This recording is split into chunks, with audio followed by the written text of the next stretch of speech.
honesty to grow, and living just and true. Great lofty heights obtained to build a nation where peace and justice shall reign. Amen. Yes. Amen. Having said that, I want to respectfully introduce my panelists. I have the panelists here 100%. That shows the seriousness and importance of the discussion we're going to go on with today. Let me start with recognizing and welcoming to the platform His Excellency Governor Rotimi Akeredolu, SN, the Executive Governor, like I've gotten leave to say so, Executive Governor of Ondo State, former President of the Bar, a distinguished barman, anytime, any day. So we call on him. He will leave every other thing to attend to the bar, which is quite important for all of us to emulate that whatever position you get to, should be responsible and responsive to the bar. Huge pleasure. Thank you. Huge pleasure. Thank you. Well, I'll proceed again to introduce our own recently retired Justice of the Supreme Court. I'm sure if you have not come across those judgments that make you read and read the law report, if you have not come across Justice Roosevelt, then something would have been wrong. This is a judge I like reading about anytime, any day. I followed him from his days at the High Court all the way through.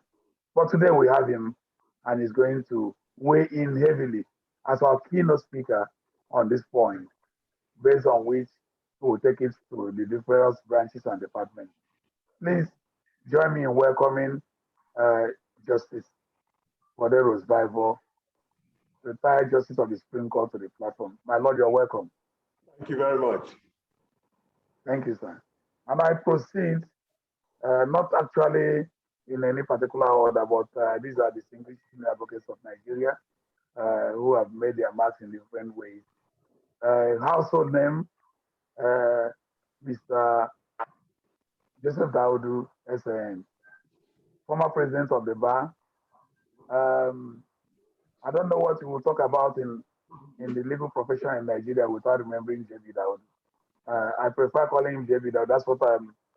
That's what comes on every day, even as we relate with him. A distinguished lawyer by excellence, produced lawyers in his family, trained lawyers, worked to maintain standards, was chairman of the disciplinary committee of the bar, was chairman. Today, those experience, those capacity will be brought to bear as we discuss the issue of ex-parte order. Mr. JB Daudu, SN, you're welcome. He's muted. JB, you are muted. Okay, I move on. Thank you very much. Okay, JB. Yeah, thank you, sir. I have a lady and a gentleman. Let me not call the lady last. So let me.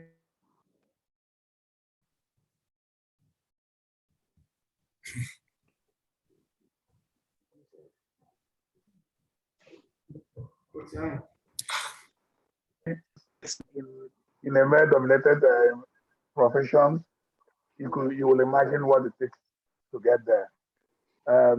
In the course of coming up here, it's been wonderful, making suggestions, giving background advice and all that. Mr. President, you're welcome.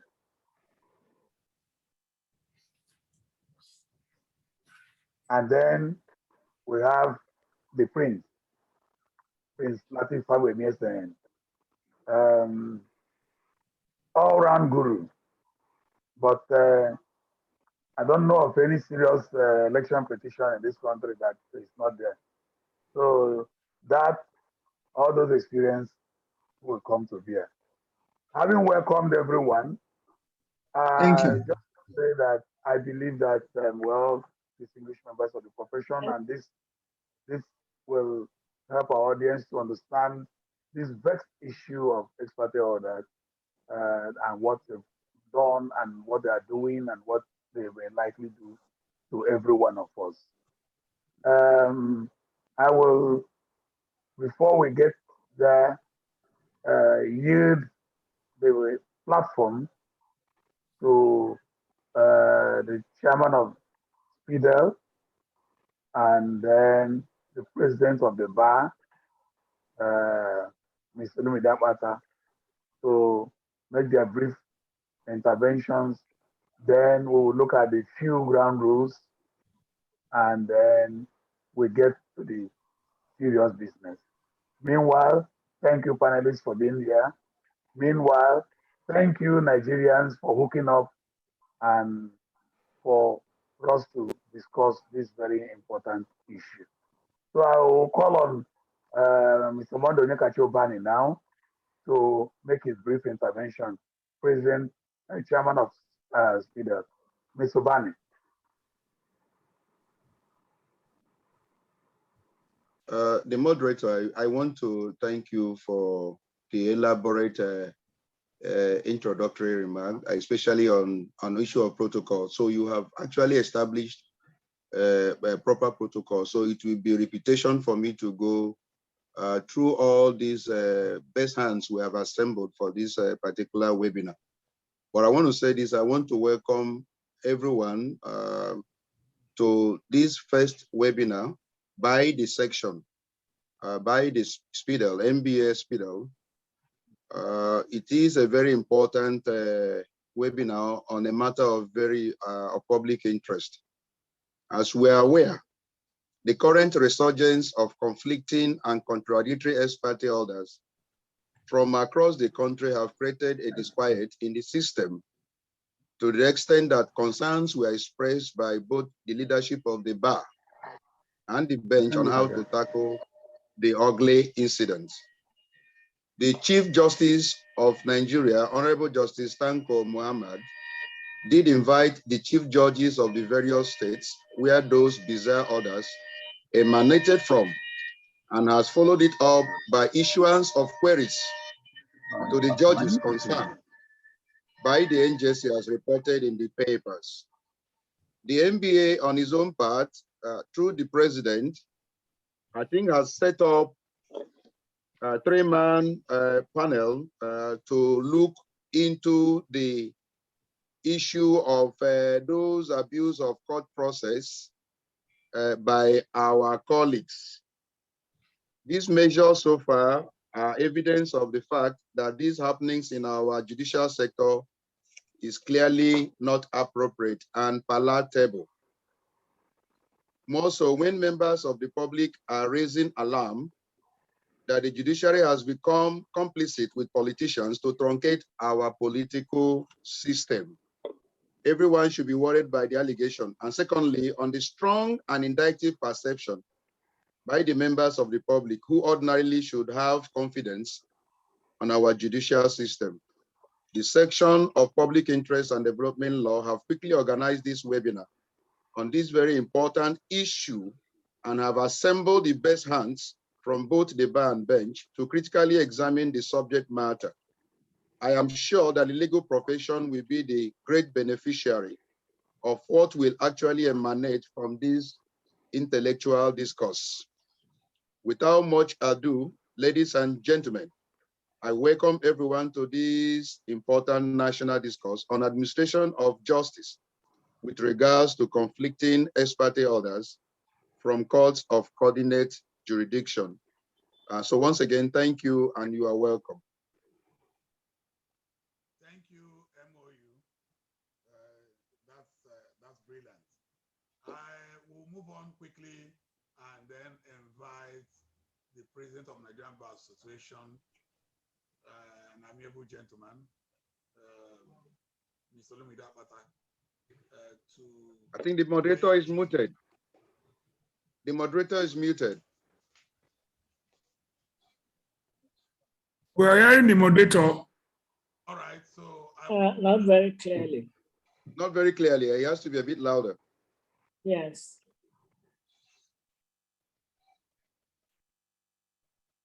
Please, because I Comments.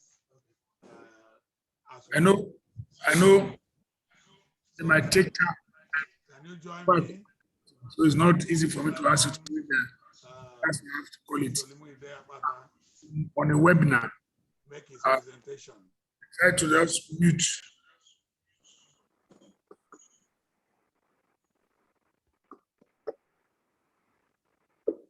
Yeah, we are just waiting for Mr. Olumide Akpata, the president of Nigerian Bar Association, to hook up and then make his comments as we proceed.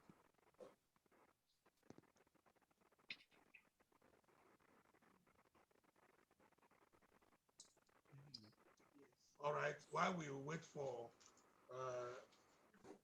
the technical part to be true, let me move on to invite my Lord Justice Bodero's Bible, CON, to make his intervention. I've been seeing comments on the chat box. Let me assure everyone that the recording of this session will be available to Nigerians and anyone who will be interested. The lead speaker, or the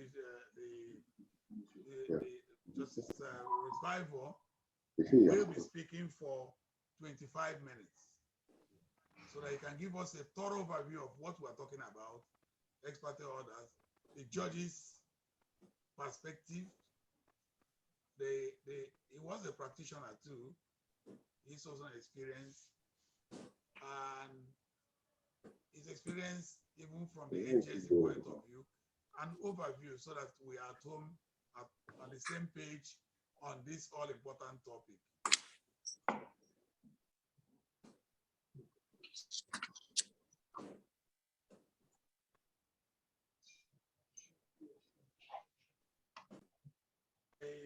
I'm not a fan of the social media, but I once opened to one of the platforms and I saw where a cartoon that depicts the sorry state of the use of ex-parte order, where a judge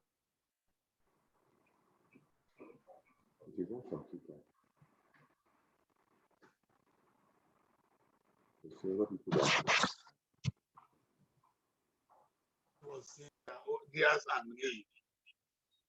And then it calls to mind the use of ex-parte orders with respect to the chairmanship of the People's Democratic Party and many other instances, like the governorship in Anambra, governorship issues in Anambra State. There's so much confusion, there's so much worry.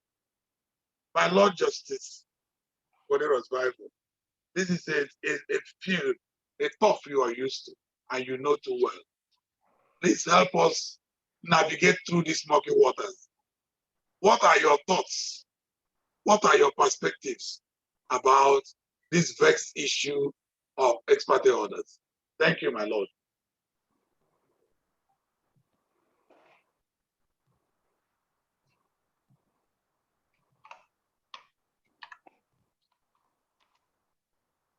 Can we have my Lord begin? Yeah. I hope I can hear my Lord. Do you hear me now? Do you hear me?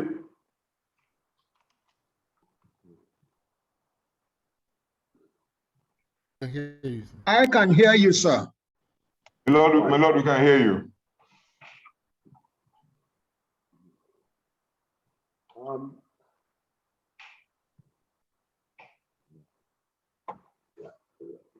I can be heard now. Yes, my lord. Yes, we my can lord. hear you. Right. We can hear you. I'll just give a brief background. The following should be considered before the grant of these ex parte orders and injunctions. One, the court should grant an ex parte or interim injunction if irreparable or serious mischief will result if it is refused. Two, if satisfied that the delay caused by proceeding in the ordinary way might entail irreparable or serious mischief, the court may make a temporary order ex parte upon such terms as it thinks fit. Three, it must be, hello? Right, go on. Yes, my lord, go on. We're hearing you, sir. Yes, my lord. Yeah, it must be an exceptional case, which is serious and unjust. Four, it should last for a short time, 5 to 7 days, and the judge will do well to state it. 5, unnecessary adjournments should not be granted to beneficiaries of ex parte orders. And 6, an ex parte injunction will generally be granted only after a writ of summons, that is the originating process, has been issued. The only exception is if the circumstances of the case are very urgent. Now, judges and lawyers know the guidelines very well. Then why is there a resurgence of ex parte orders? There is always a resurgence of ex parte orders during the period to a run-up to an election. Primaries are held. They are hotly contested. The stakes are too high. A case in point are the recently concluded primaries in Anambra State. The primaries were held to enable the political parties select their candidates for the gubernatorial elections due in November 2021. All manner of applications were filed in court. Ex parte injunctions were indiscriminately granted. There was even a case where applications to set aside results of primaries were heard out of jurisdiction of Anambra State in another state. All this simply because the stakes are too high in election matters. What occurs in the courts by the filing of all manner of actions is an abuse of court process. In People's Democratic Party, PDP versus Sheriff, 2017, Supreme Court. This case was a case where over 10 suits were filed in court, some in Lagos, some in Port Harcourt. The issue was really for the control of the party. Conflicting orders were made by different judges. In that case, I wrote the lead judgment. I said that the stakes are very high in political matters. So if allowed, political office seekers will not hesitate to file multiplicity of suits on the same subject matter, hoping to get a favorable judgment from one court or the other. Their quest for this includes forum shopping. End of quote. How can this annoying practice be stopped? In the same case, I said, heads of court must by now be aware of this trend and stop this annoying practice of assigning cases on the same subject matter to different judges, who very likely would render conflicting decisions, ending up making the judiciary a laughing stock, end of quote. Trial judges must also be on the lookout and refrain from proceeding with any case when aware that his brother judge is handling a similar matter. After primaries are held by a party and results announced, there will always be disputes as to who, one, won the primaries, 2, who was not allowed to contest, 3, who did not contest but won. Many actions are filed in court before different judges to resolve the above. We then start reading and seeing conflicting orders. The resurgence of ex parte orders will be a thing of the past if chief judges who have the responsibility to assign cases to judges ensure that where matters involving the same parties and the same claims are raised contemporaneously in 2 or more courts, it is desirable and in the interest of justice that these matters should be heard by only one of these courts. This also applies to a judge who ought to be aware that a similar case filed before him is also before another judge. He should send the case back to the chief judge for assignment to the judge who was first assigned such a case. This approach, if adopted by the chief judges and judges, will stop or prevent the real possibility of conflicting decisions in respect of one and the same subject matter. Once again, issues common to both matters should be heard and determined in only one court. Broadly speaking, all that I've been saying applies to conflicting orders generally, and more particularly to conflicting ex-parte orders. Now, sanctions. In the 1990s, when Honorable Justice Weiss was the Chief Justice of Nigeria and chairman of the NJC, his lordship set up the Assure panel. This panel's main agenda was to sanction judges who fell short of what was required of them. Quite a number of judges were removed from office for the indiscriminate grant of ex-parte orders. After the Assure panel's report was presented to government, the NJC continued recommending judges for removal, and they were removed from office for the indiscriminate grant of ex-parte orders, which invariably resulted in conflicting orders. This was the period when judges were heard to say that the fear of the NJC is the beginning of wisdom. Judges who fall short of what is expected of them, especially those who grant ex-parte orders indiscriminately, were always reported to the NJC. Similarly, legal practitioners who make it a practice to file suits outside jurisdiction or to obtain ex-parte orders knowing fully well that a similar order had already been obtained but not favorable to him, has clearly infringed the rules of professional conduct and should be sanctioned by the judge before whom he appears or reported to the disciplinary council of the bar. So these ex-parte orders and conflicting orders and ex-parte injunctions are nothing new. They have been with us, and we always hear of them, see them once it is an election year or once an election is about to be held. Thank you, Mr. Chairman.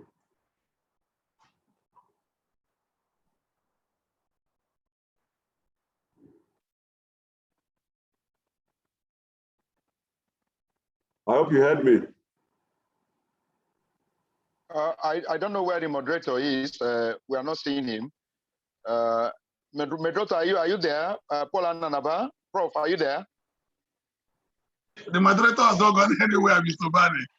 I just wanted his lordship to land clearly. Okay. Thank you, my lord. You have done exactly what we are looking at. You've done it, and we are proud of it, of your presentation. We will get to more of all this. But before we proceed further, the president of the bar, Mr. Olumide Akpata, came in when my lord was making presentations, and we will want our own president, who has worked very closely with us and has not been quiet with this ugly development. Let's hear him. Please make welcome our president, Mr. Olumide Akpata, as he makes his comments. Then we'll continue. Mr. Thank you, Leonard. Thank you, Leonard Silk. I'm most grateful. My Lord, the Honorable Justice Bodiro's rival, my apologies to you and to the other panelists. I was on another, this is the time or the era of Zoom calls. I was on another call that overshot its time schedule, and I apologize most sincerely, my Lord, and Your Excellency and the other speakers. Firstly, let me thank the section on public interest and development law for putting together what is a very, very timely intervention with regard to a matter that I would say is existential. It is a threat to our profession. It is it is a threat to our judiciary if this particular matter of conflicting court orders. And I must commend the chairman of the section, Dr. Monday Obani, and his team for putting this together. I am also most grateful to Milord for his presentation, which I listened to with rapt attention. And I'm looking forward to the intervention from the panelists, which include His Excellency Arakuni Akeredolu, Senior Advocate of Nigeria. I see Latif Agbemi and SAN, and of course, past President Daudu is also with us. If I have not mentioned the other names, please forgive me. But indeed, as Professor Nanaba has mentioned, we are, as the Nigeria Bar Association is extremely worried by this state of affairs. I don't think it is necessary for me to repeat what we have experienced in the last couple of weeks, except for me to try to depict to you the deep sense of shame I have felt personally with regard to all the goings on and how we have been called out. We have been called out by judges. We have been called out by Nigerians. The bar has been called out. The bench has been called out because it would appear to be the consensus opinion that the legal profession and the judiciary are intent upon destroying the democracy that has been so hardly, so hard fought and hard won. I don't think that is the position. I don't think that represents the generality of the attitudes of the Nigerian, the lawyers and the judges who are doing a good job. But there are many amongst us who are complicit. There are many amongst us who are partisan or party to this dragging of the name of our profession in the mud. So I think it's important that we interrogate these issues as truthfully as we can. I think it's important that we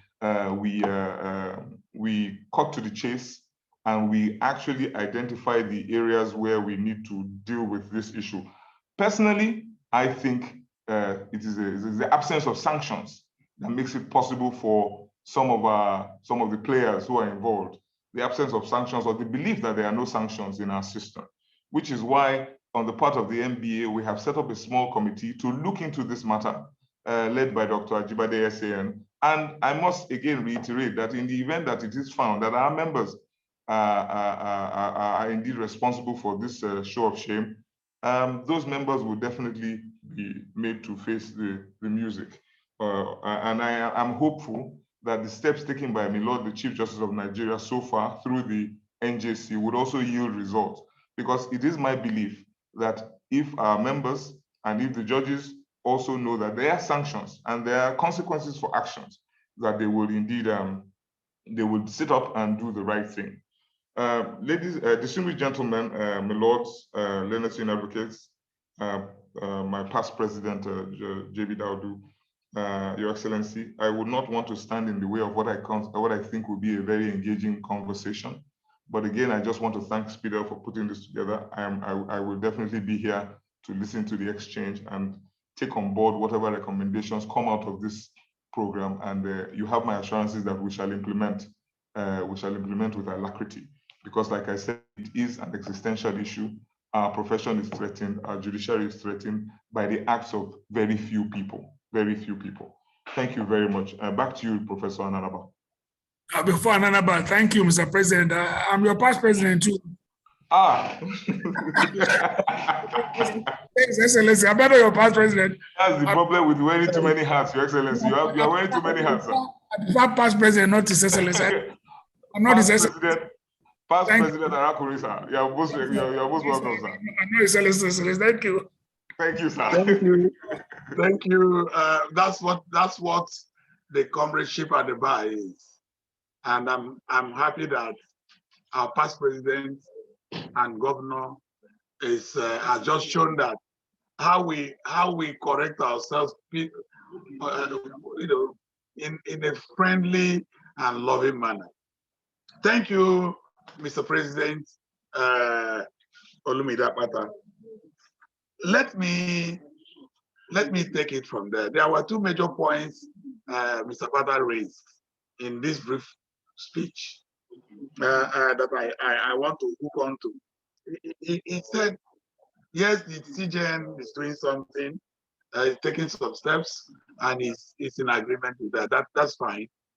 But beyond that, he now said that he's been inundated from various quarters with the fact that, oh, people are saying it is a legal profession that is trying to scuttle or scuttling democracy and all that. And I think it's a good point to look in the direction of our past president, Governor Akeredolu, who is in the best position to talk from the political point and to talk from the bar. Is it actually the politicians that are trying to destabilize the sanctity of the bar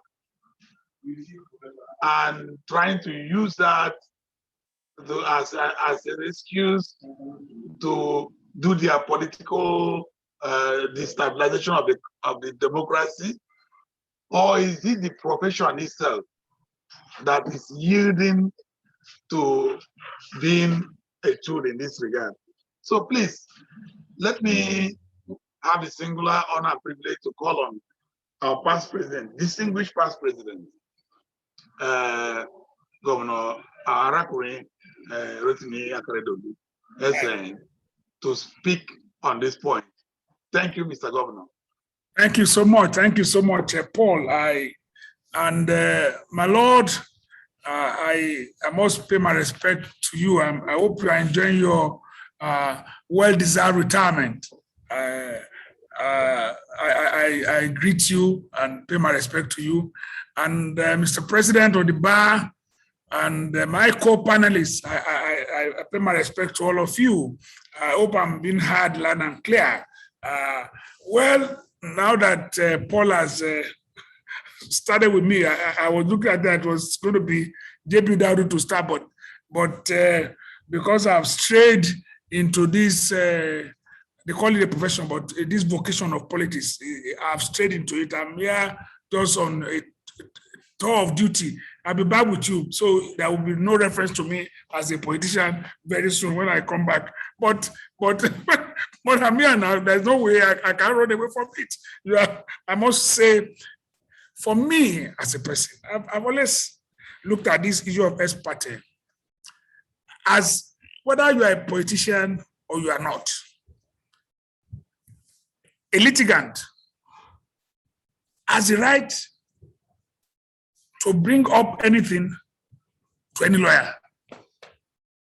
Is the lawyer that has a duty to advise his client whether or not what you have is frivolous. But where lawyers have failed, we must take responsibility for it. Every politician will want to take advantage. I mean, I always say this, people who know me very well, I always refer to fella on many things. Inside police station, then they take chance. Everywhere, everybody wants to take chance. So a politician will want to take chance. But it's for you. If you have your name, you must do something. As my Lord rightly said in the introductory remarks, there's use for Ex-Parte order, but there's an abuse. Because of the use to which you can put Ex-Parte order, we will not say we'll throw it away. But people abuse it, no doubt. And I believe that one of the fundamental things that we need to correct is this jurisdiction of Federal High Court. The Court of Appeal, if a matter emanates from Akure, you know that you cannot go beyond Court of Appeal Akure. You can't go and file your appeal in Enugu or in any other place. You have to file in Court of Appeal Akure. And courts don't have extraterritorial jurisdiction. A matter is here in Akure. You now go to Federal High Court in Abuja. Most of them will entertain it.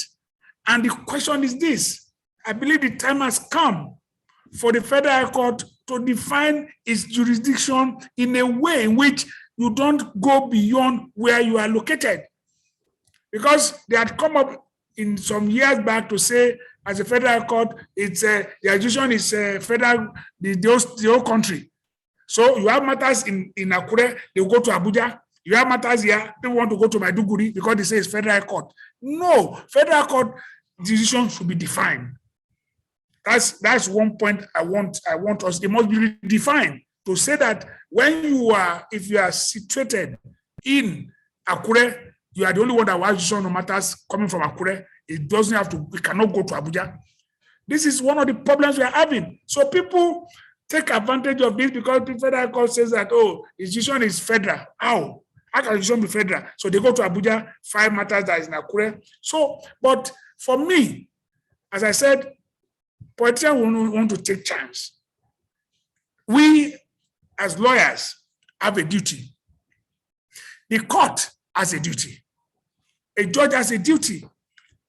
So, because at the end of the day, I'm sure that by the time we get to before the disciplinary council of the bar, you will say that, look, a lawyer can argue, this is my knowledge of the law, that's how it carries me, I feel I can file it.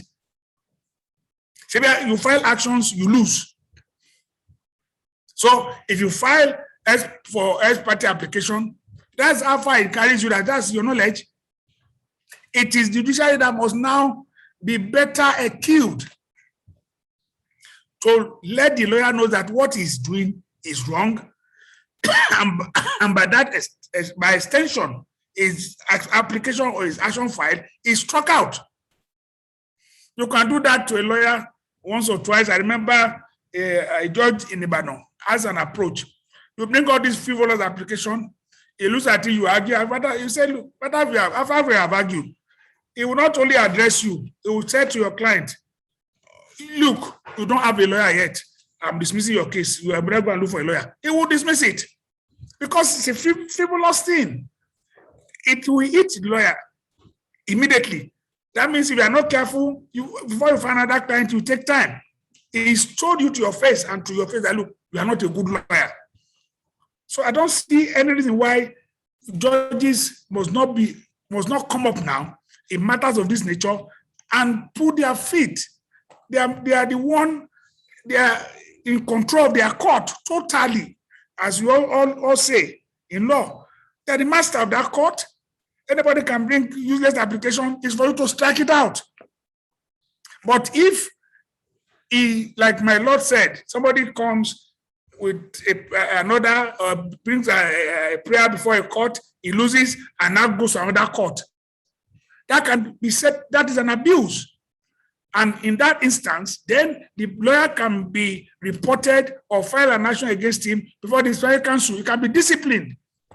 But a lawyer filing an action for the first time, thinking he's right, is for the judge to say he's wrong and throw him away. It's because some lawyers believe they are right. Lawyers believe that federal court now has jurisdiction over all matters, and they will take their matter to federal court in Abuja in particular. That's why federal court in Abuja handles a lot of matters that are not from Abuja. They believe they have jurisdiction. So this judicial matter must be settled so that you don't get conflicting orders from Niger, from Plateau, from this on the same matter, because people take advantage of it. So for me, I blame more lawyers and not necessarily politicians. Politicians, if they want, by the time they have their money, they want to file any action, it's for you. You can advise your client, this action is frivolous. I cannot put my name to it. JB is here, Lati is here, and I know that Justina too is here. All of us have parties all together. We will know ourselves. I know that there are cases that Lati have refused. There are many cases that JB will not handle, and Justina too. So that is how it's supposed to be. But there are lawyers, I won't say they're hungry, but there are lawyers today, bring any case, you pay your money, he's fighting the action, you will be the one to draft the process for him. They will go and file. That's all. And just put his stamp, what do you call it now, seal, and file. So we have to discourage that, but politicians want to take advantage. It is for us in this profession to rise up to make sure that we do the right thing. Thank you.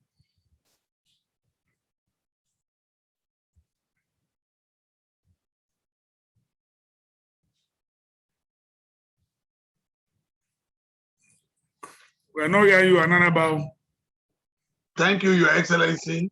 Okay. That is a master's work. You have acted as a master in the field. I know I encountered you somewhere along the line, in some of these warfares, and I know that you are a distinguished lawyer with finance, and that is still playing out even as you are a governor. Thank you, sir. I took out some points from what you have just said, Your Excellency, and I'm sure you are going to come back again when the heat increases in this discussion and to do the usual thing. Jurisdiction of the Federal High Court. I'm worried as a practitioner that we are still talking about the jurisdiction of Federal High Court today, all the way down from Bronick Motors and Wema Bank, MP and Aluminium and all those states of Ocean and Pan Atlantic. We are still talking about jurisdiction of Federal High Court today. That's sad. And judges must now rise up to look at these frivolous applications and deal with them properly, and along with the lawyers and the litigants. Going from you, sir, I read that some degree of discipline should come to the profession, both at the bench and at the bar. So it is a safe point for me to turn to Mr. J.B. Daudu as realizing that he's a former president of the bar, and beyond that, he's chaired the disciplinary committee of the bar, in a committee that will have also distinguished judges, and so he has a bit of all what we are talking about. Mr. J.B. Daudu, tell us, what do you see and what do you think we should do, with a lot emphasis on how do we begin this discipline issue that everybody is talking about? Thank you. Thank you very much, my learned brother, sir, Chairman. Please first confirm whether you can hear me very well. We can hear you. We're hearing you loud and clear, sir. We're hearing you. Thank you. My Lord, the keynote speaker, the Honorable Justice Bode Rosvival, has dealt with the topic in his usual characteristic clarity, and the issues therefrom cogently articulated. His Excellency, my brother, past president before me, Akiti Baba, as I call him, has also given a very, very sensitive perspective to the matter, which is the issue of the almost limitless jurisdiction of the Federal High Court. After my paper, I will crave the indulgence of the chairman just to make one or two points on what His Excellency has said on the matter, because it needs, it's clearly one of those areas that needs a better understanding for all of the bar. My mandate is to discuss this erudite dissertation with emphasis on the culpability of members of the bar, and to an extent the bench, in the procurement and grant of this genre of black market orders, which ultimately achieve nothing other than obfuscate the democratic process, and above all, ridicule the legal profession. This is the topic that has been given to me, and it includes what is not limited to the prescribed professional and statutory measures available against both legal practitioners and perhaps judges who are found culpable for the indiscretions that has led to our topic for discussion. And I'll just briefly identify what these topics are so that we know. One is the arbitrary issuance of ex-parte order. The arbitrary issuance of ex-parte as if they are commodities available in the open market for easy purchase. Two, forum shopping for favorable judgments, and in most instances, obtained extraterritorially from jurisdictions other than where the cause of action arose, thereby eroding from the court any modicum of legal authority to grant sale. That's where you go from, say, Akure, and you go to Maiduguri to seek an order governing the internal issues of a political party in Ondo State. Maybe that's an example. Three, using the medium of indiscreet and indiscriminate ex-parte orders to grant substantive reliefs.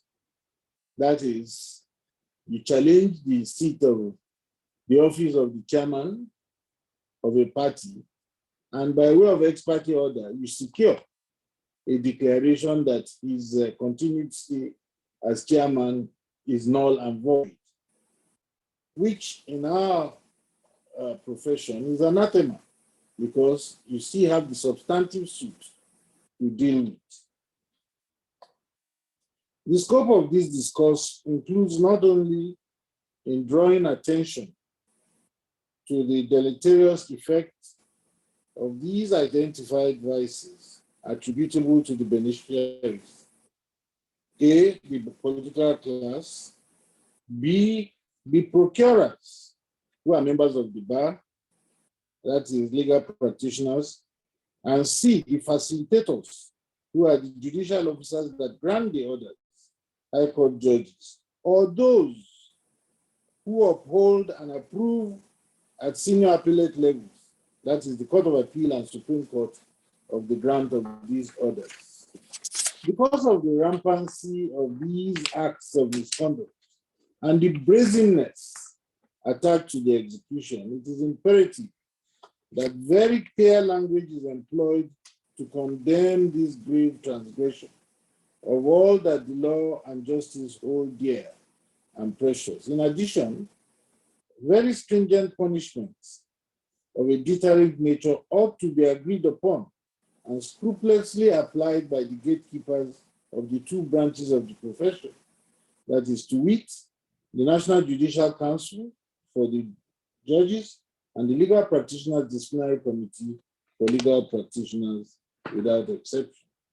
Now I come to the main discussion. It is safe to proceed on the premise that the foregoing acts as described not only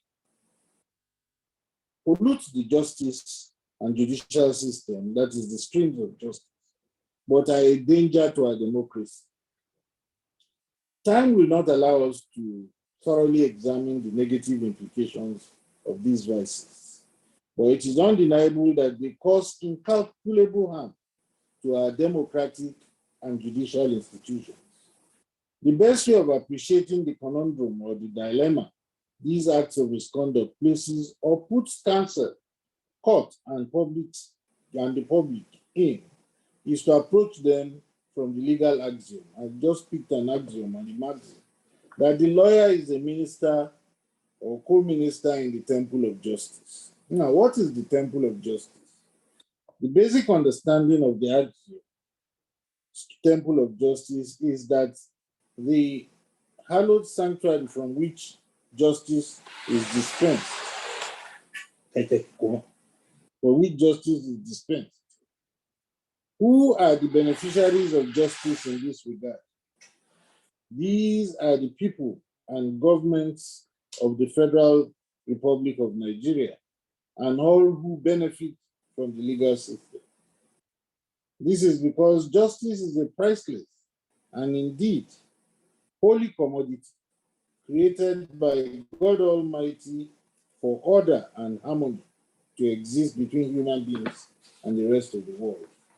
Now, applying the maxim to the matter at hand, the principle that lawyers are ministers in the temple of justice is anchored on the ability of those who serve in the temple of justice to keep the streams of justice pure and unpolluted.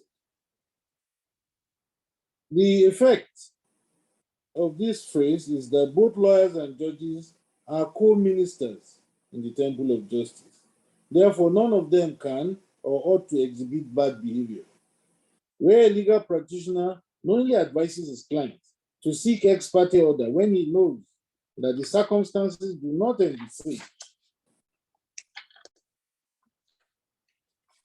contemplate or support such an application, or when counsel engages in forum shopping by going to a court totally lacking in territorial or even subject matter jurisdiction, or one with jurisdiction but recruited to achieve a substantive end through ex parte means. These conducts and their legion, because there are different examples and different variants, as I call it, not only pollute the system, but also amount to a breach of the rules of professional conduct for legal practitioners, 2007. I have referred to some of the rules. I won't read all, but I'll just refer to the main one so that we know that some of the things lawyers take for granted are actually and indeed things that can remove their wig and gown from their head and bodies. So the applicable rules that are close to these issues are Rule 1, 15, 24, 30, 34, and 50, which apply to these variants of misconduct above. I'll just take like 2 or 3. Please permit me, Mr. Chairman. 1, a lawyer shall uphold and observe the rule of law, promote and foster the cause of justice, maintain a high standard of professional conduct, and shall not engage in any conflict which is unbecoming of a legal practitioner. Now, 15.2, it says, in his representation of a client, a lawyer may refuse to aid or participate in conduct that he believes to be unlawful, even though there is some support for an argument that the conduct is legal. That's something like His Excellency was saying. In his representation of his client, too, the lawyer shall keep strictly within the law, notwithstanding any contrary instruction by his client. And if his client insists on a breach of the law, the lawyer shall withdraw his service. B, use his best endeavors to restrain and prevent his client from committing misconduct or breach of the law, with particular reference to judicial officers, witnesses, and litigants. And if the client persists in his action or conduct, the lawyer shall terminate the relationship. So one cannot say that it is because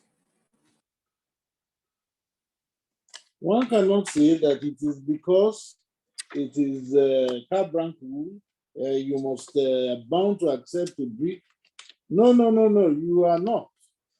If a brief falls within special circumstances, why you should not accept it, you are duty bound to reject it and send the client back. 24.2, it is the duty of every lawyer on his own responsibility to decide what cases he will bring into court for the plaintiff and what cases he will contest in court for the defendant. And he is not absolved from bringing questionable action or arguing questionable advice on the ground that is only following his client's instruction. So that at the end of the day, the liability and the punishment will be solely that of the lawyer. He cannot say, I was overwhelmed by my client. 24.3, a lawyer shall not conduct a civil case or make defense in a civil case when he knows or ought reasonably to know that is intended merely to harass or injure the opposite party or to work oppression or wrong. These are some of the minefields that we stray into. And Rule 10 of 24, which is, no, Rule 30, a lawyer is an officer of the court It's exactly what I'm saying. And accordingly, he shall not do any act or conduct himself in any manner that may obstruct, delay, or adversely affect the administration of justice. And Rule 34, which says that, that's the last one, that a lawyer shall not do anything or conduct himself in such a way as to give the impression or allow the impression to be created that his act or conduct is calculated to gain or has the appearance of gaining special personal consideration or favor from the judge. Some lawyers go to various forums or fora under the pretext and having represented to them that the judge is my friend. And therefore they travel from one end of the country to the other, going to put pressure on perhaps call favors, which they think they are owed. Now, go to the disciplinary and penal sanctions against lawyers and judges for misconduct. Start with legal practice. Where there is a complaint based on any of the identified variants of misconduct above and other variants identified in the keynote speech, the legal practitioner is liable to be tried by his peers in the legal practitioners disciplinary committee. I emphasize the venue for such disciplinary proceedings or action as the legal practitioners disciplinary committee and not the legal practitioners privileges committee. As the extant statute, the Legal Practitioners Act 1975, as amended, exclusively vests the jurisdiction to discipline a lawyer for professional misconduct on the LPDC and on no other body. Granted that the LPPC, that is the Privileges Committee, can take away its preferment, that is the rank of silk, given in the form of the prestigious and exalted rank of Senior Advocate of Nigeria. But if the withdrawal of the rank is hinged on professional misconduct, traceable to the rules of professional conduct for legal practitioners, then it is only the LPDC and no other body under the law that can make a finding or determination that the legal practitioner is liable for infamous conduct, professional misconduct, however so called. It is only after the concerned legal practitioner has been found culpable that he can be sanctioned with either disbarment, suspension, or admonition. After the LPDC has finished its work, in the case of suspension or admonition, as a punishment for the affected legal practitioner, who is also a senior advocate by way of example, and the LPPC is not satisfied in respect of that senior advocate of Nigeria, then the punishment is compatible. And the LPPC is not satisfied that the punishment for that senior advocate is compatible with the continuous wearing of the rank, even after the period of suspension has been served. It may and has the prerogative to withdraw the rank, whether permanently or for a specified period of time. There is no concurrent or coordinate jurisdiction between the Legal Practitioners Disciplinary Committee and the Legal Practitioners Privileges Committee in respect of matters of professional misconduct by a legal practitioner. For the avoidance of doubt, only the LPDC and the Supreme Court, through the Office of the Chief Justice of Nigeria, can exercise disciplinary powers over an erring legal practitioner accused of running afoul of the rules of professional ethics for legal practitioners 2007. See section 9 to 12 of the Legal Practitioners Act.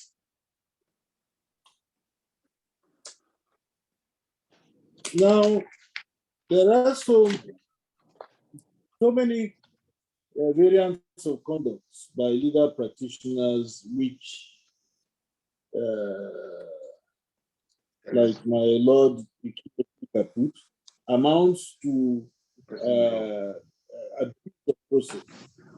One of them is asking either the Court of Appeal or the Supreme Court to review his judgment after it is functus official.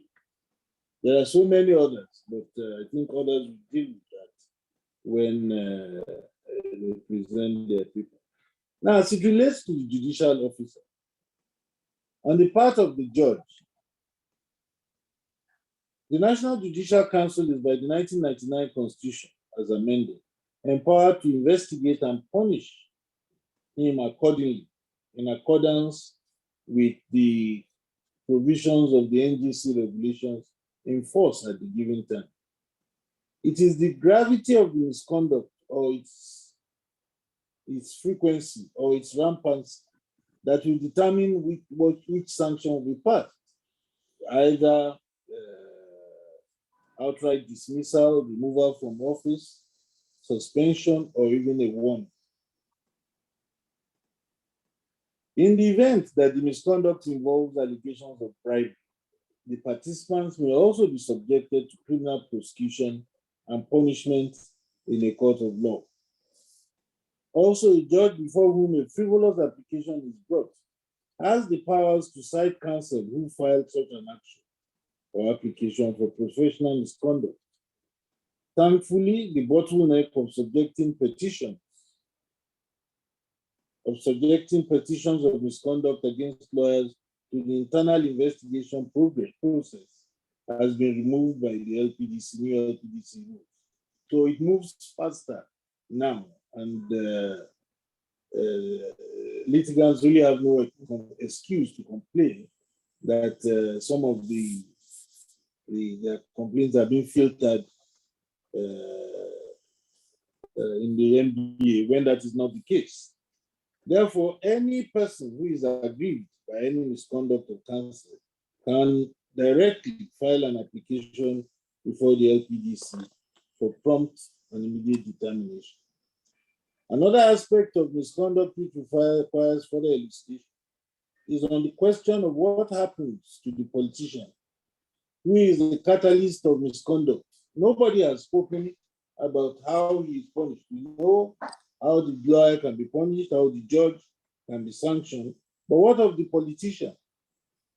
How do we discourage the political class from interference with both the bar and the bench? The politician is beyond or outside the professional disciplinary control, jurisdiction, or regulation mechanism of both the bar and the bench. Therefore, all that can be done, apart from imposing very stiff punishment on the lawyer and the judge found wanting, or making themselves available for political manipulation, such that when similar situations seems impending in the future, these lawyers and judges will be deterred from willingly burning their own fingers. This assumes that the reputation and prestige enjoyed by lawyers and judges means a lot to them, such that whatever may be the consideration or inducement offered by the politician who is desperate to achieve his own ends, these lawyers and judges would be concerned about the odium and disrepute that will follow the sanctions that they are likely to get from their colleagues. However, the fact that the disciplinary institutions of the legal practice pay lip service to the issue of discipline is the reason why offenders are emboldened to continue in their various acts of misconduct. Most offenders escape punishment mostly because they have of support in high places. Everybody has a godfather in the system, so they think, and they are goaded into taking the action to say, don't worry, do it, nothing will happen. This is how deeply infiltrated the judicial system and legal system have become or penetrated by political elements. It is a sad development of which we must purge ourselves immediately. This is just to say that this is not to say that the affected politicians cannot be punished.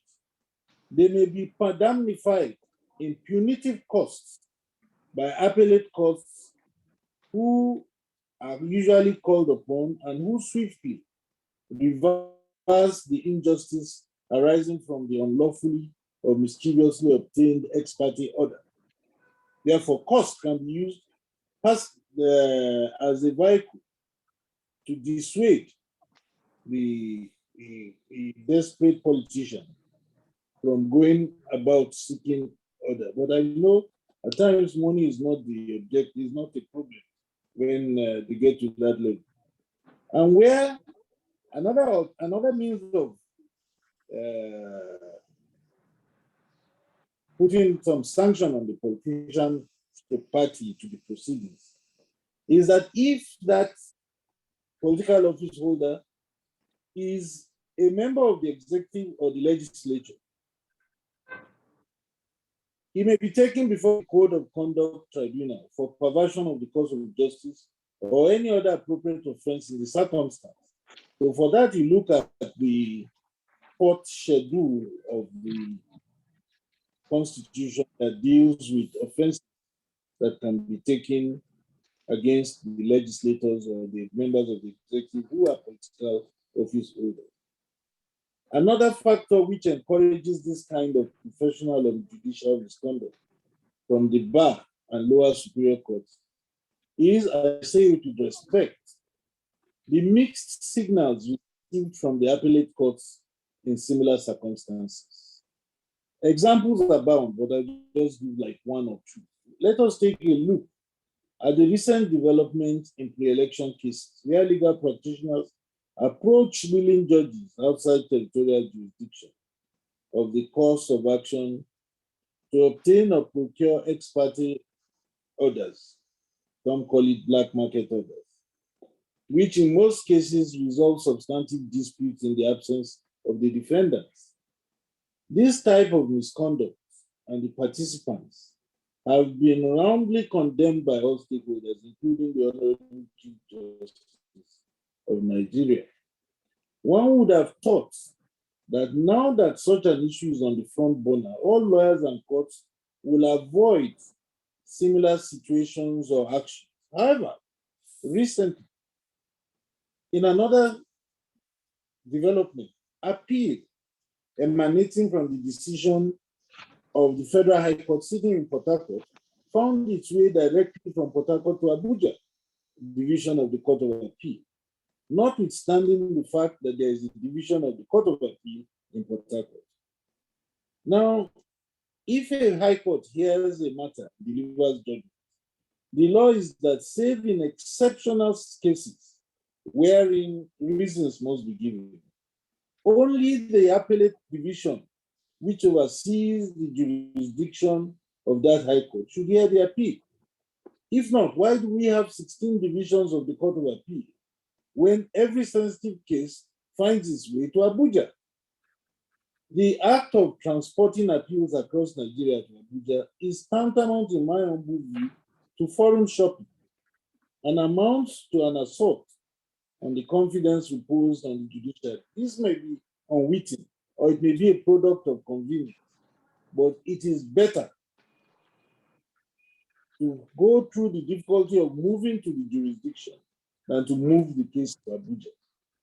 The apex court, that is also the Supreme Court, must also, like Caesar's wife Calpurnia, be above board.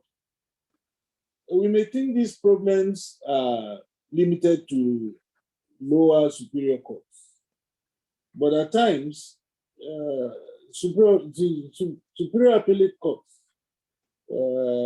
also must look carefully at some of the body language coming from them so that lower courts do not misinterpret some of these things. Like I said, Supreme Court must also, like Caesar's wife, be above board. Its decisions and other judicial actions or steps must be devoid of multiple interpretations and unpredictability. Now, the ability to predict the ability to predict the position of the Supreme Court lies in the court's resoluteness to stand firm on the side of the principles of stare decisis, not adherent to the principles of judicial precedent, as the Supreme Court has been accused on one or two occasions, has led, unfortunately, to the emerging pattern of conflicting decisions on the same point or issue by the court in different cases. Examples abound, but the scope of this discourse will not allow, the expansion of this irregularity. Now, these features of preferential treatment inherent in the cases where precedent is not followed are signposts of breaches of the rules of judicial accountability, which is a strong barometer in the measurement of the independence and impartiality of courts.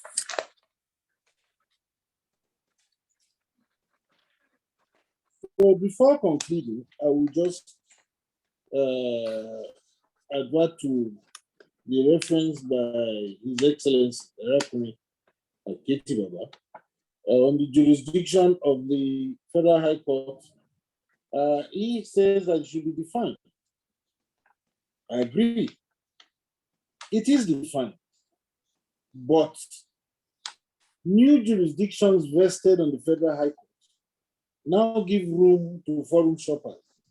Now, if you look at the provisions of the section, I think 258 of the Constitution on the election cases and 87.9 or 80, I think to always confuse them. They've created new vistas for these courts to interfere or to intervene in pre-election matters. Lawyers, in their characteristic expansiveness, have now interpreted it to mean that where INEC is headquartered in Abuja, you need to come to Abuja to file an action which you should have filed in Akure and served in Akure. So it is the latitude and the expansive interpretation that is being given to such new areas that bring about this seeming lack of clarity in the scope of the jurisdiction of the Federal High Court. At times where suits are limited to the interpretation and operation of the Constitution, most of the agencies that are at times alleged to be in breach of the provisions of the Constitution are high-powered committees and commissions and agencies that are located in Abuja. As soon as counsel sees that, he heads to Abuja. One, it enhances his feed to be filing out of jurisdiction. And two, it helps him to avoid maybe the courts where he thinks his governor has total domination over. So those are some of the things that make it appear as if the jurisdiction of the Federal High Court is not properly defined. But I agree with His Excellency that we must make the rules tighter so that it is much more predictable. I conclude on this note. The type of justice that proceeds from the temple of justice ought to be justice that is not only clearly done, but seen to be done, and manifestly done too. The perception of corruption on the judiciary, in my humble view, is worse than even the act of corruption itself. Hence, while the Court of Appeal may have good reasons to hear appeals before certain panels and certain divisions of the court, and I guess there are times very good reasons, the expertise of the personnel, the integrity of the personnel, force them to move matters from one area to the other. But the court must be conscious of the fact that it is a territorial court itself and must not believe that justice can only be served in a location other than where the case was not only first had, but should be had in appeal. In other words, you can move the justices who want to hear the case to that location and let them hear the matter, so long as their safety is not in doubt. Forum shopping in both trial and appellate matters questions or brings about questions of the motives of superior courts, which should not be allowed to hinder the course of justice. That is, and can influence, now this is the catch, can influence lower courts to follow suit as precedent or even bad practice. A lower court misunderstanding or not having the full details why an appellate court has taken one or two steps may say, oh, yeah, well, these courts are our big brothers are doing this, we too can do it. That is why it has been stated earlier in this discourse that appellate courts should be wary of sending mixed signals to lower courts, as those mixed signals become the prelude for some of the corrupt practice at the lower bench. Furthermore, when trying to remove a mischief, anything closely associated with the mischief must be avoided by those on whom judicial accountability lies. Therefore, if appellate courts do not frown against forum shopping, it will be difficult, if not impossible, to punish lower court judges for similar infractions. The profession must look inwards and advise itself appropriately. I thank you all. Thank you. Thank you, past president, eminent lawyer, role model, mentor. I can go on and on. You can agree with me that the choice of Mr. J.B. Daudu SN as a panelist is well made. It is just a harvest of facts and submissions. I cannot even go on to summarize them. I want to thank Mr. J.B. Daudu SN. Thank you for what you've done this few minutes. Please, I can assure the audience that your paper will be available. Your paper will be available. While thanking you, I want to touch some particular bold and courageous comments you have made here today. That even what we're talking about, forum shopping, has different variants. For me, I just learned one variant this evening, and I guess many people would have learned more. The variant I learned is that when security agencies ferry people from one part of Nigeria to Abuja, for example, all arrest, take them to Abuja, that it is also forum shopping. That is classic. It's a new variant. Again, if the superior courts do not frown on forum shopping, the lower courts cannot do better. Those are profound statements, you know, very, very profound. You also mentioned the brazenness with which judges today and lawyers engage in forum shopping and the danger it portends to democracy. Let me go straight to Prince Lateef Fagbemi. Soft-spoken, very articulate, distinguished lawyer. Like I said when I was introducing him, has extensive practice in election petitions. And my Lord Justice Bodero's Bible, when he started, said, these ex-parte orders and other forms of injunctions and judgments of the like increase during election periods. And we are just on the threshold of the election periods, and they started already. 2023, what will happen if this trend is not checked now? You've had J.B. SN state clearly that corruption is there. Corruption is at the base of this. Corruption is at the base. So let me call on Prince Latifa with me.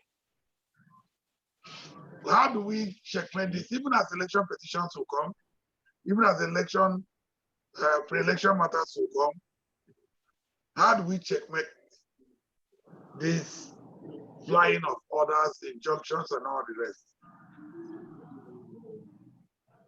If the bench and the bar are culpable, what should we do? Should we throw our hands to the air and say, all right, that's what's going on? Or what are your prescriptions?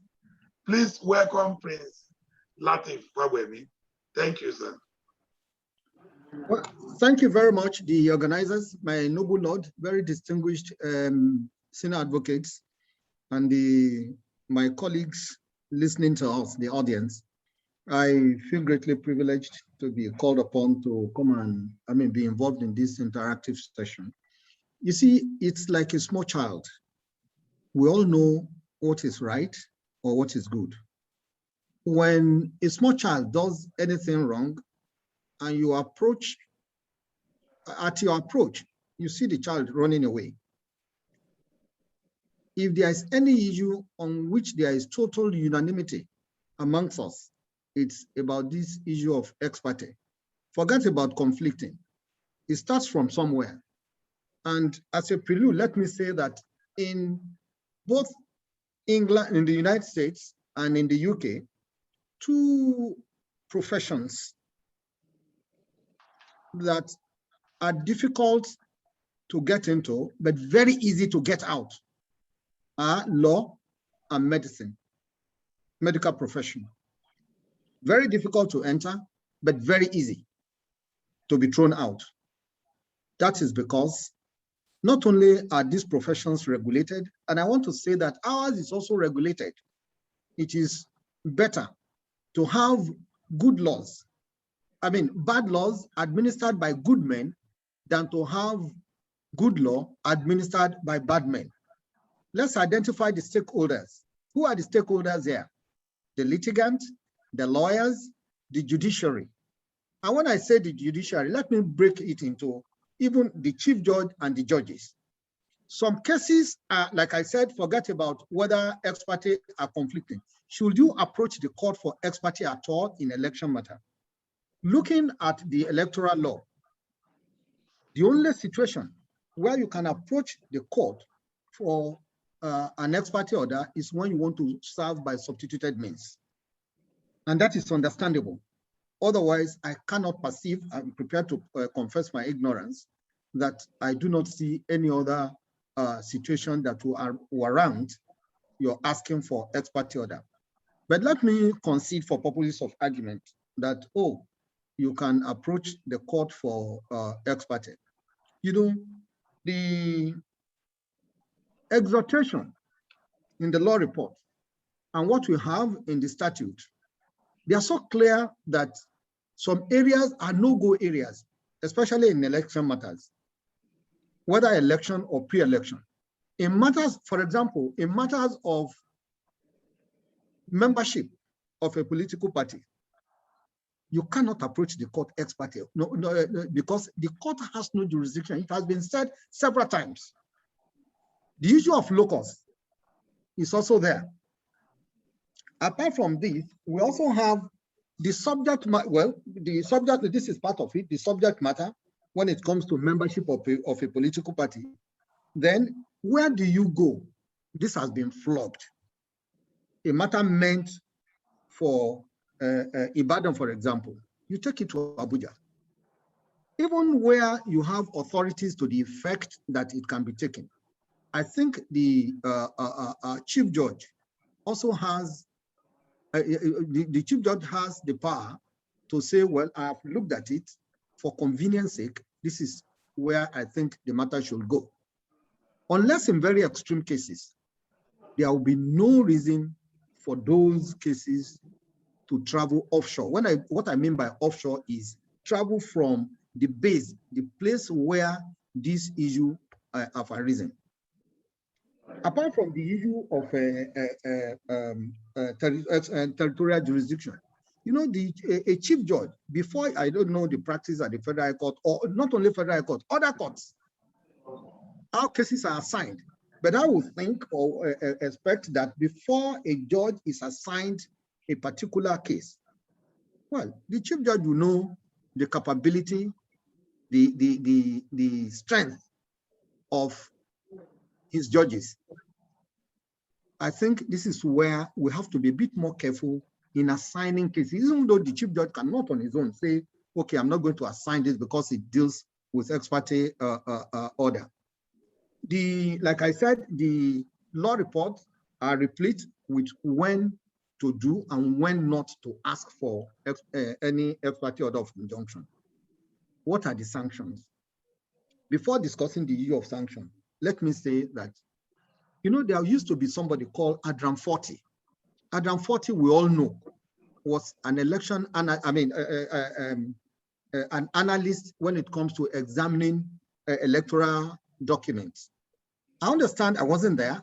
There was a time he was asked to give a particular, follow a particular trend in giving evidence when he was invited. His response, well, he's dead now, was, I'm sorry, I can't. They offered him money. We'll give you so much. He said, I can't. Because he knew, according to those who were with him, that if he had done it, before he got home, he would have papers querying him, ready for him. But because they value their names, they value their integrity more than money, there are certain areas they will not venture into. Apart from this one, some, you know, to show that there is really a collusion, if there is any area where both the government and political parties unite in celebrating or hailing the judiciary or showing compliance with court order, is when they obtain this ex-parte order, you see them coming out, oh, we are law abiding. We'll make sure that we obey the order as a way out. Because my very good friend, the former president of the bar, JB Daudu, said so many things. I would say that I agree with him, most of the things that he said, not all though. For instance, the issue of what to do or the power of legal practitioner disciplinary committee vis-a-vis the power of legal practitioners privileges committee. You know, when the legal practitioners privileges committee disciplines, it is not to remove the lawyer or punish him because he's a lawyer, even though he's first and foremost a lawyer. It is because he has behaved in a manner that the privilege that is being accorded should be looked into. They are not saying that he's not a lawyer. What they are saying is, look, we gave you this privilege. If you behave in a manner that we believe is incompatible with the status, we can, you know, have you, we can remove the privilege or the honor or have you suspended. I have not misunderstood him. That does not, and they don't have to wait to me for LPDC to do anything, because it doesn't concern the his status as a lawyer. It is his status as a senior advocate, the privilege of his being a senior advocate. Now, in respect of what to do, you know, we must, I want to say that there is a distinction between display of scholarship and display of rascality. Yes, a lawyer has misbehaved. He believes that he has a case. He approaches the court. There are some lines that the court or the judge should not, you know, cross. Then when this issue of ex-parte order is, comes to the fore, the NJC, to me, should not wait for any report. Oh, we wait until there's a report.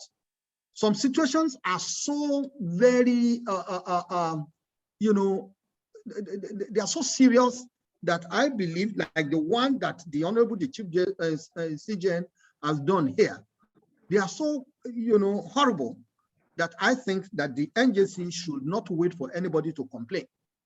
Fortunately, the internet, is it Facebook and all the social media, they have made the world, I mean, everything to be like we're in a global village. Something happening in Maiduguri or in Lagos, within minutes, you have or get wind of it. I think those involved should be called immediately, one, for explanation, two, if the CGN is not, the NJC is not, the NJC through the CGN is not satisfied, they should immediately, issue the people concerned with query. Now, the Bar Association, I will suggest that, like the NJC, the Bar Association, well, I know the Bar Association also has what we call a monitoring team.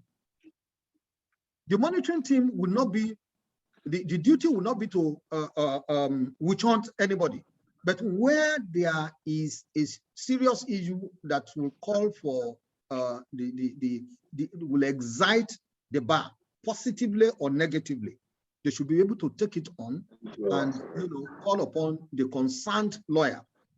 Everybody has to man his beat. For the lawyers, it should be, don't wait for any disciplinary committee. Well, disciplinary committee, that is when the litigant complains. It's different. But when you have such a horrible situation as the one we are dealing with, I think the bar should also spring into action. Just like, as I will also suggest that the NJC should also do the same thing.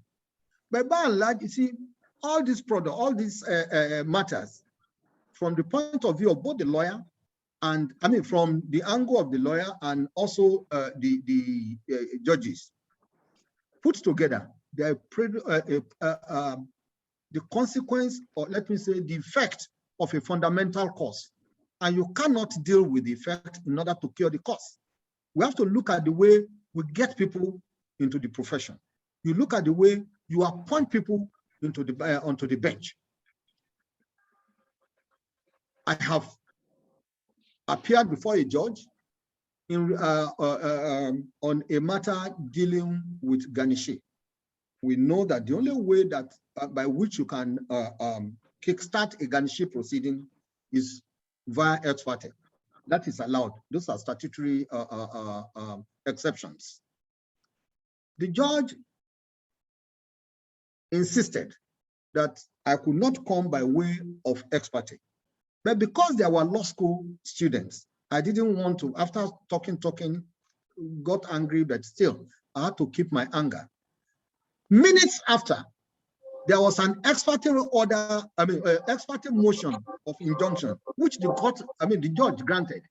So I just told myself that, it is not in all cases that this, some of these judges take money, believe me. At times, it may be, with all respect, a disease of the head. A disease of the heart deals with corruption. It is also there. So we have to talk to ourselves and know where we are going. We know where we are, but is that where we should be?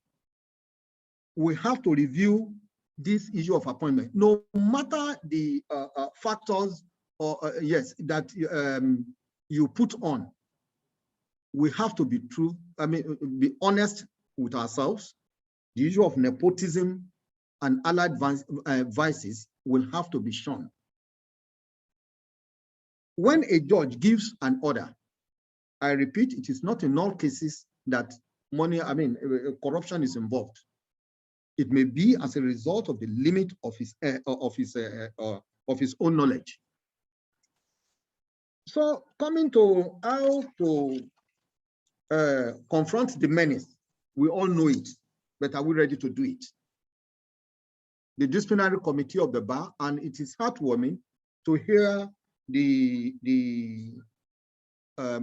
president of the bar give a promise that those involved in this dastardly act will have to be investigated, will have to be interrogated. As lawyers, I don't want to come to any conclusion now, but I know that it is horrible, and it is, when they hear them, then the law will take its course.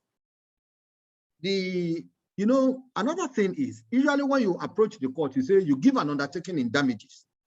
I ask myself, who is giving undertaking? What is his strength financially that you want to give undertaking in damages? It is easier said that, oh, we give undertaking in damages. If you want to do that, go and bring your bank draft or bank guarantee that this is what you do before, place it before the court and prepare to give damages. If it is 100 million, 200 million, give it. That does not mean, the impression some people have is that, oh, unless I come in at the stage of ex-parte order, I cannot get justice again. No. Cases abound. The decisions of the Supreme Court, where those who avoided, where they, at the end of the day, they give decisions or orders that will accord with the need or justice of the case. And in election matters, you know, it doesn't travel beyond, at the most, a year, 4 months. At the most. So I agree with the identification of the issues involved, but we need the will, political and otherwise, to confront this menace. In matters of ex-parte order, like I said, I have mentioned the National Judicial Council, the NJC. At the state level, the Judicial Service Commission is also involved. Because if the NJC is overwhelmed, the JSC, the Judicial Service Commission is also there. What role does the NJC play in matters of appointment, for example? It is what you take to them that they ratify. But I would suggest that before judges are appointed, just like when you want to make a senior advocate, for example, you advertise. If you have any objection, you have any comment, any observation, any complaints, please lay it. I would suggest that at the state level, this should also be allowed. It is not enough that we are consulting with the bar. I'm not saying that the bar should not be consulted, but the general public should also be allowed or given the opportunity to make their comments or observations on the people we want to appoint. Then in matters of punishment, as soon as an issue is tabled or an untoward development or situation occurs, we should not wait for a year, 1.5 years, before you let the public know the outcome of your investigation or interrogation, whether for good or for bad. Let the public know so that the impression is not created that, oh, well, there have been complaints, but we don't know when the outcome will be given or will be rendered. It is important that we swing into action almost immediately. We are all involved. We are all stakeholders, the lawyers, the judges, members of the NJC, the members of the public. Like the governor, Aketi, forgive me, has said, politicians will not cease to be politicians. Never, never. It is the lawyers and the judges that will define the limit. There are occasions you render advice against taking a particular course of action. You might lose 10 naira, yes, but when the chips are down, I tell you, the same litigant will come and your take home will be more or maybe more than 50 and 100 naira, speaking from experience. I thank you. This is my little contribution. I agree with most of the things that they have said, and the areas that I have disagreed is one of them is the area of this issue of the line between the legal practitioner disciplinary committee and legal practitioners privileges committee in matters of discipline of senior advocates. Thank you very much. Thank you, Prince Latifa Wemi and again, we've gone into harvest of very, very cogent points. Let me proceed from there to our last panelist, Ms. Sophia SN. But before we get there, there are issues that have been thrown up. We talked about it earlier. The intervention of the CJN. As we saw, Sophia talks about the issues she has come to discuss. How do we look at the intervention of the CJN? Should it be followed going forward? And we got another variant of the problem, the disease of the head and the disease of the heart. So we are going to be having legal cardiologists and legal neurologists for us to be able to cure the disease of the heart and the disease of the head. And there was a point Prince Fabemi made. He said, politicians will not cease to be politicians. And that is true. But it is the bar and the bench that should set the limits. But when people are running after practitioners and even judges romance with these politicians, how will they say no when it gets to the politician saying this is a payback time? How does the appointment of judges, the process, are judges appointed now by merit, or do we have appointments based on political considerations and other clarish considerations? So we will have our last panelist, then we will take questions. Please put your questions in the box. We are monitoring the box, and put your comments so that we can go around through the panelists and our lead presenter, and then before we wrap up. Certainly, this has been an engaging session. Mrs. Sophia SN Anayo, please, it's your time to make your presentation. Thank you very much, Mr. Moderator. The indications I was given is not to look at the controversial aspects of this topic, but because the NBA section on public interest and development law also takes into account the position of the members of the public with regards to issues of ex parte order. I was invited to explain or to give a justification, first of all, for ex parte order, and to look at whether ex parte order per se deny parties their constitutional right to a fair hearing. So it's going to be a sober discussion of what ex parte orders are meant to serve, what purpose they're meant to serve, and whether this purpose in achieving them will contravene parties' constitutional rights to fair hearing. I must say that my Lord Roosevelt, in his overview of the subject, had touched a lot on this.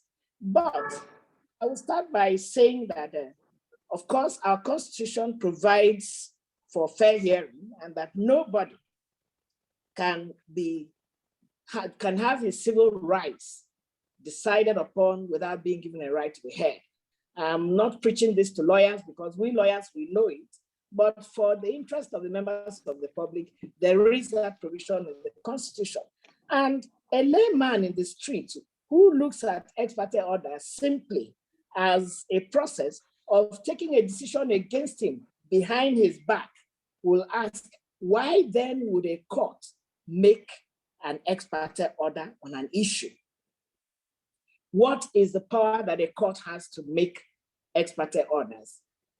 To that, I'll answer that Practically all the rules of court make provisions for ex parte orders, empowering courts to make ex parte orders in appropriate circumstances.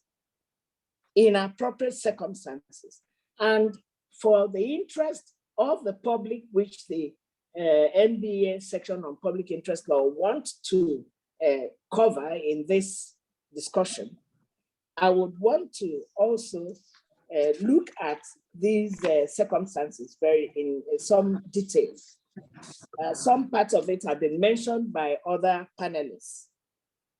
Now, the very way in which ex parte applications and orders are structured and the purposes for which they are meant to serve do not intrinsically infringe people's constitutional rights to fair hearing.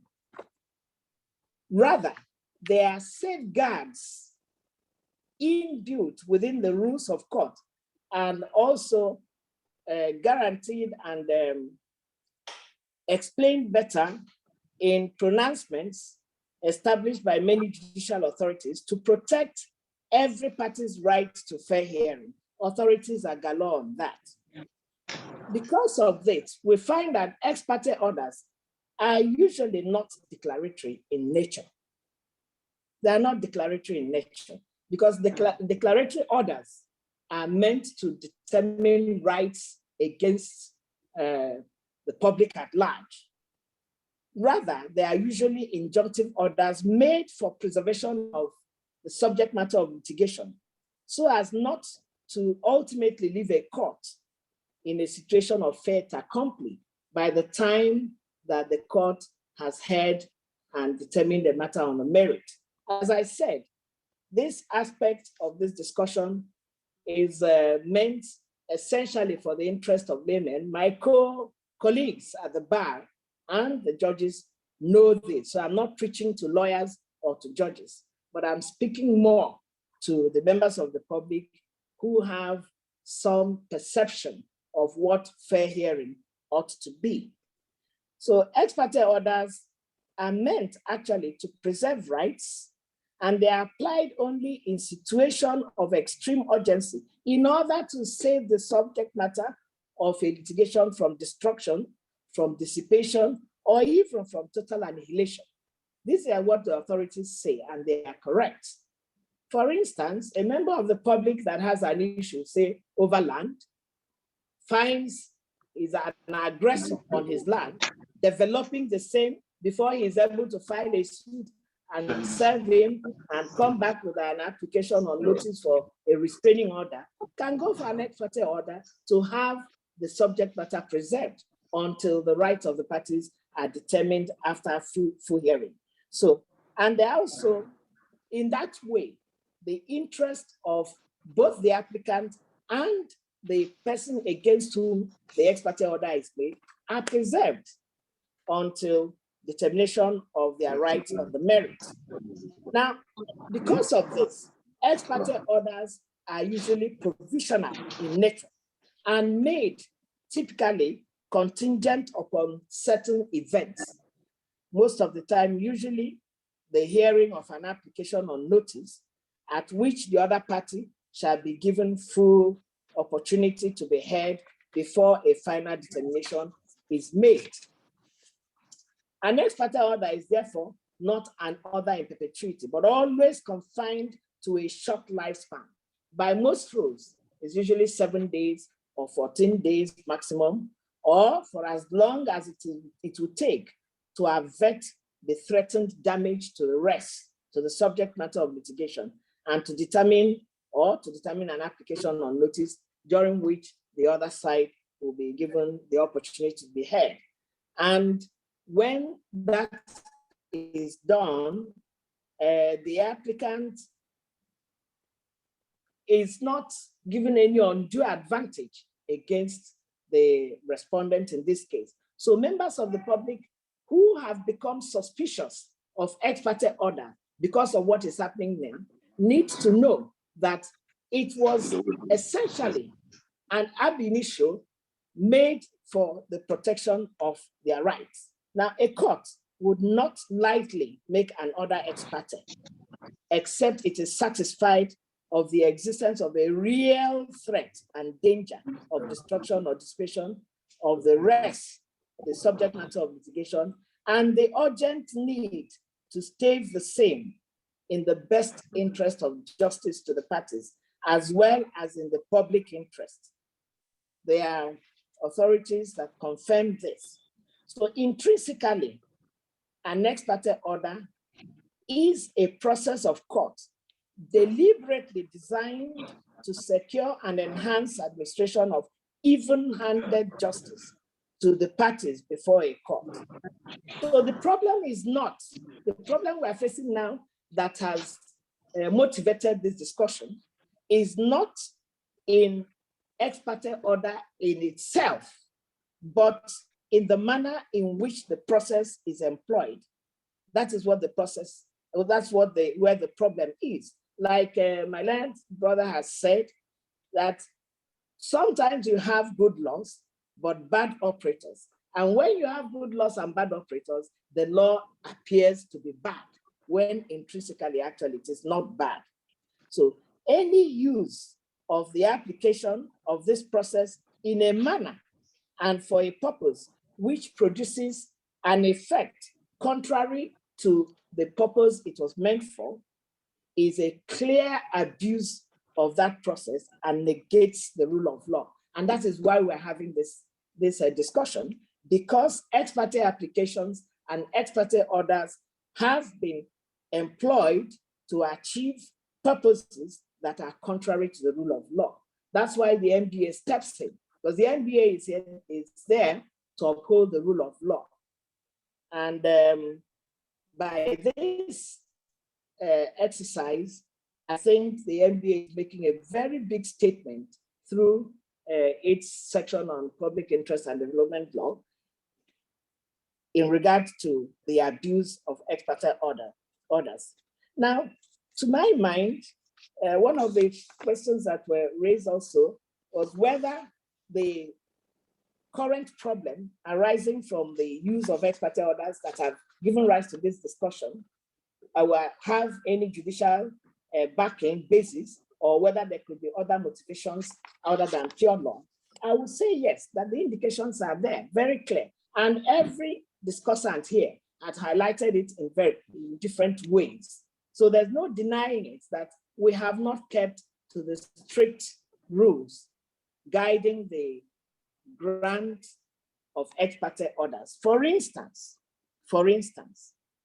to shop for an ex parte order from a court which does not have territorial jurisdiction over the subject matter of the case is to procure such an order, and to procure such an order in a manner that negates the rule of law is an abuse of the process that was ordinarily established for good. We're all lawyers.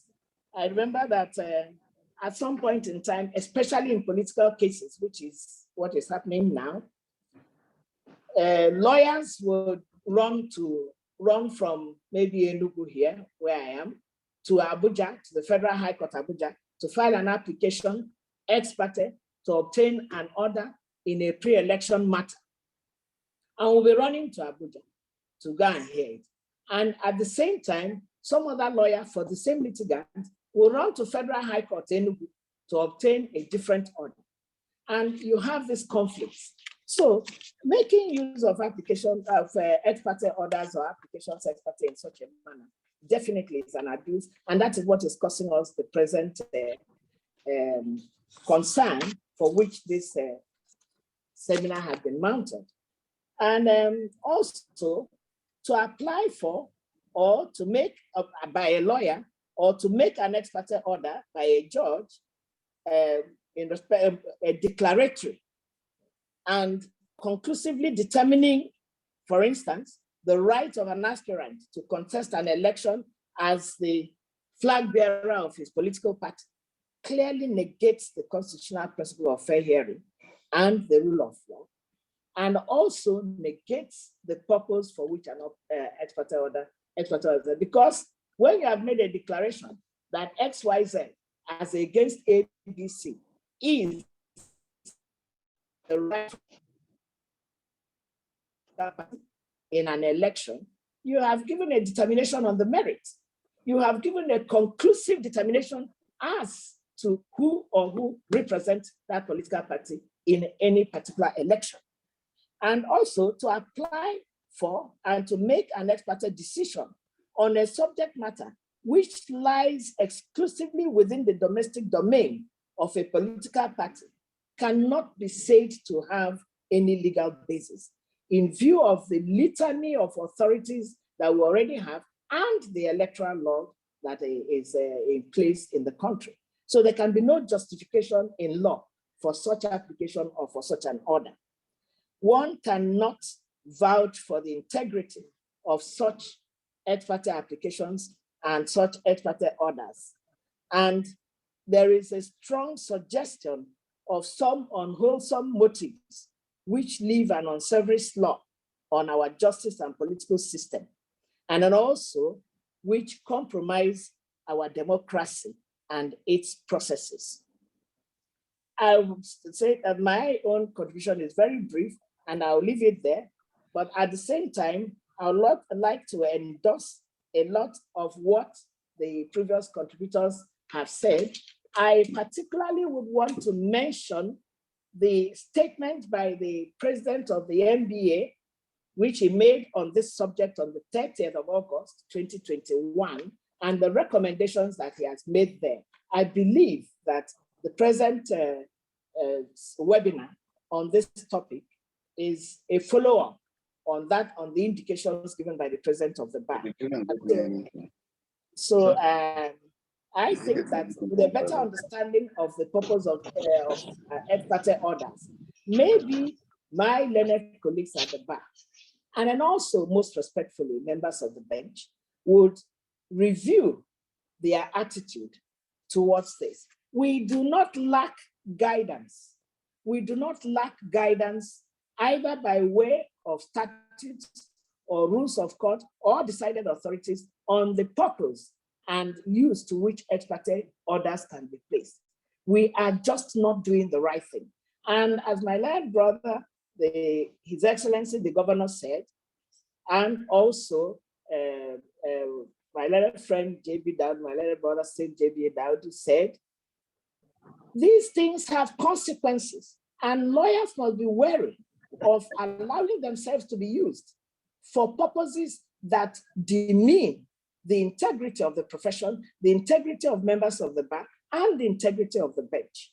We must be wary of this and do not allow litigants, do not allow our clients to use us for purposes that will leave us in a very shameful and deplorable state in the profession.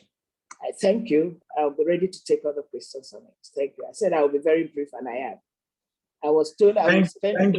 Thank you, my sister. You will see that you could see that you took the rear. You took the rear and boldly standing your ground, giving a lot of confidence to the ladies in skates that they have a future in this profession. We appreciate you greatly. Thank you. Thank you. Mr. Nayo, Josina, Olvia. Thank you, all the panelists. There are several questions that are piled up. I can tell you the interest generated thus far is so overwhelming. We got our capacity of 520, and there's no people who have been calling to join, they can't join. Across the country, across the world, the discussion we're having here is garnering a lot of interest. So let me go back to our panelists on YouTube Live and now raise some fundamental questions. June 10, 1993, a judge, Justice Basi Beme, delivered an ex-parte order in the evening to stop an election. June 15. Was already held. Yes, my lord. June 15, 1993, Justice Saleh delivered another ex-parte order to stop the announcing of results of election. The country has not survived the effects of that. Sometime too, a chief justice of Nigeria was removed by ex-parte order. We still have that with us. And there are several other orders like that. And while we are discussing that, some form of practice direction has come in favor of FIRS, in which case they give you an assessment and the order can be granted to them. Half of your you must deposit half of what assessment they've given you before you can be given a hearing. It's going nowhere. If you are given a Program is going hearing, well. given an assessment, if you are given an assessment of 1 billion, you must deposit 500 million before you start. And that order came ex-parte. So I want us to begin to look at all these things. Let me go straight to His Excellency, Arakurin Akeredolesen. You are also, you also have your own Inland Revenue Service in your state, beyond the federal. I've given some scenarios. What's your thought on these issues? Thank you, sir. Well, thank you. I mean, if you have really hit the nail where you are supposed to do it, and you spoke about the issue of Basi. May God bless our souls. She's gone, and a few other ex-parte orders that we have battled with that has caused a lot of imbalance in the country over time. And now, this is a problem of the judiciary. Because I'm not saying ex-parte order is a problem of the judiciary, but I'm particular about the issue you raised about and that people ex-parte order by Inland Revenue, in which you are expected to pay half of whatever assessment that that is given to you. I do not see why I usually should lead to, I mean, give a happy hand to such things. To me, you see, there are several abuses. And as JB Dado has said, and a few others have said, that even we need to look inward, not only those of us who are legal practitioners, look inward, not only at the lower bench, the appellate and courts. Something must have to be done. We must all come out and say this thing honestly, because there is no other way to put it. There is something fundamentally wrong, and all of us must be prepared to sit down on the round table and look for solution to this. Because what we are discussing, as I said so earlier on, is an abuse of a process. A process that, as Justina has said, is put in place, as my Lord Justice Roosevelt has also alluded to, is put in place for specific purposes. The purpose for which is to be used is right. But because we are abusing it, and because the profession had also been too laid back in finding solution to this abuse, that is the problem. And I mean it, that look, something fundamental has to be done. Well, we hear about judges that are going to go before the NJC. Maybe if something serious is done about it, maybe it could be a signal to others.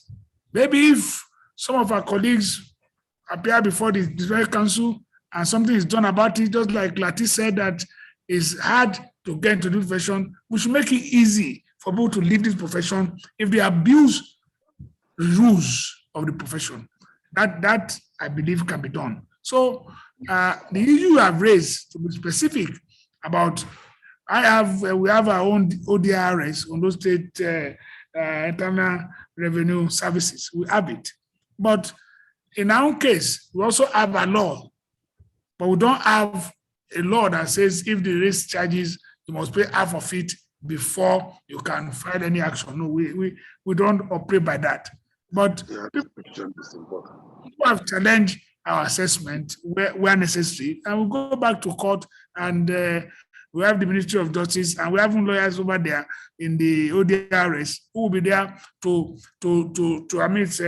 at least take up the case clearly. And at the end of the day, whatever you arrive at, even if you arrive at the fact that somebody, because of our process that allows for delay, if at the end of the day, it's a year after that you are found to be liable to pay what we have assessed, we'll take it.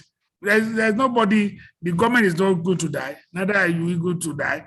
So I don't see why you have a process in which asks you to pay half of the assessment before you're hard. I totally disagree with that. Thank you, our past president. Thank you, our very senior colleague. Beyond what you have just said, Your Excellency, let me look in the direction of Justice Rosvival, a shining star, a distinguished jurist at the Supreme Court until retirement. Even at retirement, still a distinguished jurist. My Lord Justice Rosvival, the Supreme Court that you were a shining star continuously for several years. In 1995, delivered 2 judgments, 7-Up and Abiola Bottling Company, and the provisional liquidator of Tap Industries Limited and Onyekwelu. These judgments followed the English case of Thomas and Bullock that ex-parte orders are not do not contravene the fair hearing requirements of the Constitution. And many people have continued to ask that even God asked Adam and Eve, where are you, to hear them?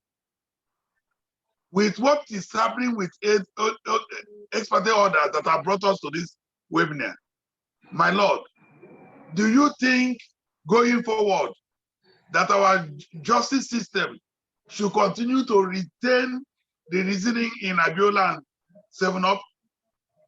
Or should the court begin to look outside the window, jettison it, amend it, panabit it, or do something else? Thank you, my Lord. Hello, can I be heard? Am I heard? Yes, sir, we can hear you. Yes, sir. My Lord, you are loud and clear. Ex-parte orders should never be removed from our rules. Ex-parte orders are very, very good. It is only when you have rascals sitting on the bench that you start seeing all these type of things we are seeing. Look, earlier on, you gave an example of when the Abiola election was stopped by an ex-parte order. Then everything went haywire. We have inbuilt mechanisms in the judicial system to correct that mistake made by that Justice Bassett. That the next day they could have gone before the Court of Appeal and it would have been corrected. But we just make the judge gave this ex-parte order. It confused everything. Everybody threw their hands up. Everybody started to what can be done. The judiciary is corrupt. The judiciary has the inbuilt mechanism to correct their judges who don't know their left from their right. If they're anyone, if they're there. You see, ex-parte orders, as I said at the beginning of my paper, I gave guidelines for the grant of ex-parte orders. There are very, very important orders that are given to last for a very short time. So when they are given, they should not cause any problem to the other party who has not been heard. As you said about God in the Garden of Eden, it is true. The Lord saw what Adam and Eve were doing, but he still gave them a hearing. You see, we have to look at this. Look, take examples of ex-parte orders. If the government wants to demolish your house next week and you go to court this week, you should be granted an ex-parte order. If there's a general election next week and you go to court this week asking for an ex-parte order because you are denied participation in the election that is holding next week, and you give an ex-parte order, that judge must have his head examined. What is he giving the ex-parte order for? You have to weigh the interests of the person asking for it and what damage it will cause to the greater majority of the society. When you have all these very important cases that things could go wrong and very easily, a judge, what he sought, should hear the case day to day. Day to day. That's how it's done. So when your ex-parte orders have been there for time immemorial. There's nothing happening now, as far as I'm concerned, that has not happened before. That was what a show panel was all about. That was all what Justice Uwais was doing as chairman of the NJC immediately after the show panel. Several judges were removed for indiscriminate grant of ex-parte injunctions. It was only from about 2010 to about a year ago that there was a lull in checking these indiscriminate orders, but they were there, they were done. If that is why the title of what we are discussing today, the resurgence of ex-parte orders, appears to be very apt, because there is a resurgence, and I said this resurgence always comes up when there is election. No other time. It is when there is election you see it. That is what. But we make I don't know, either retraining or training for judges, especially trial judges, to be very careful and be well guided in granting of ex-parte injunctions, and not just grant it indiscriminately or how they choose to, because it can cause serious damage if it is not looked at properly. And where a judge grants an ex-parte injunction indiscriminately, it should be reported to the NJC. But in that case, should go before the Court of Appeal the next day. And the Court of Appeal should put everything aside and correct it. Thank you.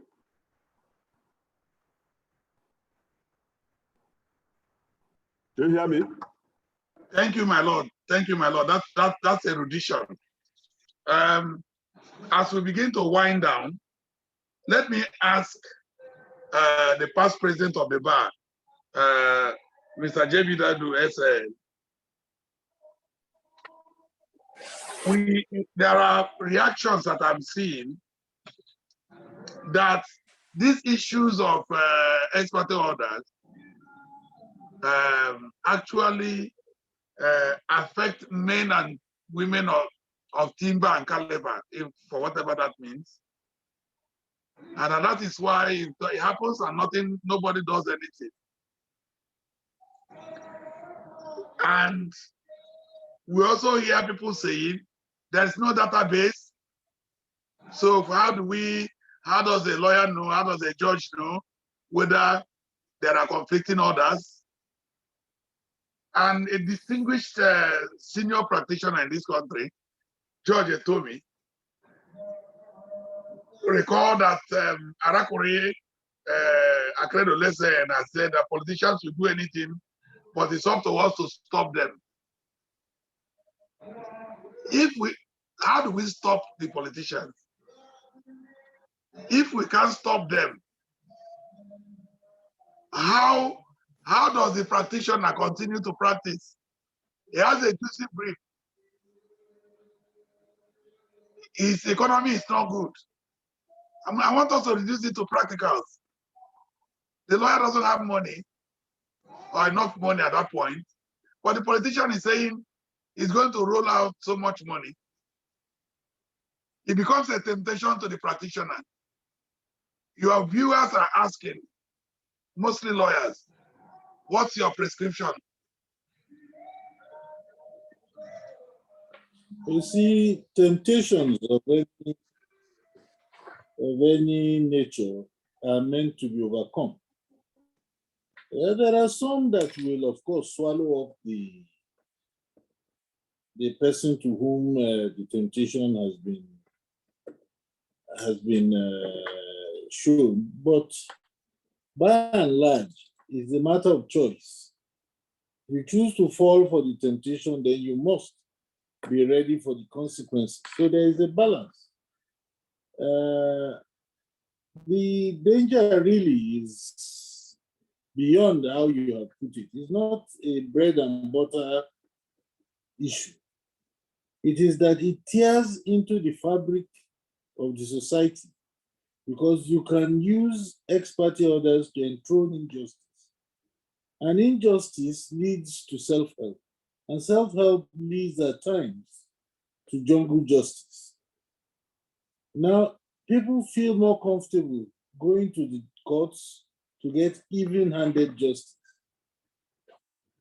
And most times when people get justice, they don't complain. They don't even go on appeal. But where you have a situation that the last bus stop of the common man is manipulated in favor of a stronger or a richer or a more powerful person or powerful politician, then you find that people might take their recourse or redress to some other way. Now the lawyer or the legal practitioner has a choice. He has a choice whether to follow his professional ethics or to play to the politicians or the rich man's gallery. Our own duty, if he does not behave himself, is to ensure that we show him the way out of the profession. Now, I can tell you, a lot of people will opt to remain, to eat the small crumbs that fall on their table, than to have a large chunk of meat and then be shown the way out, together with all the disgrace and disrepute that follows. So if we do not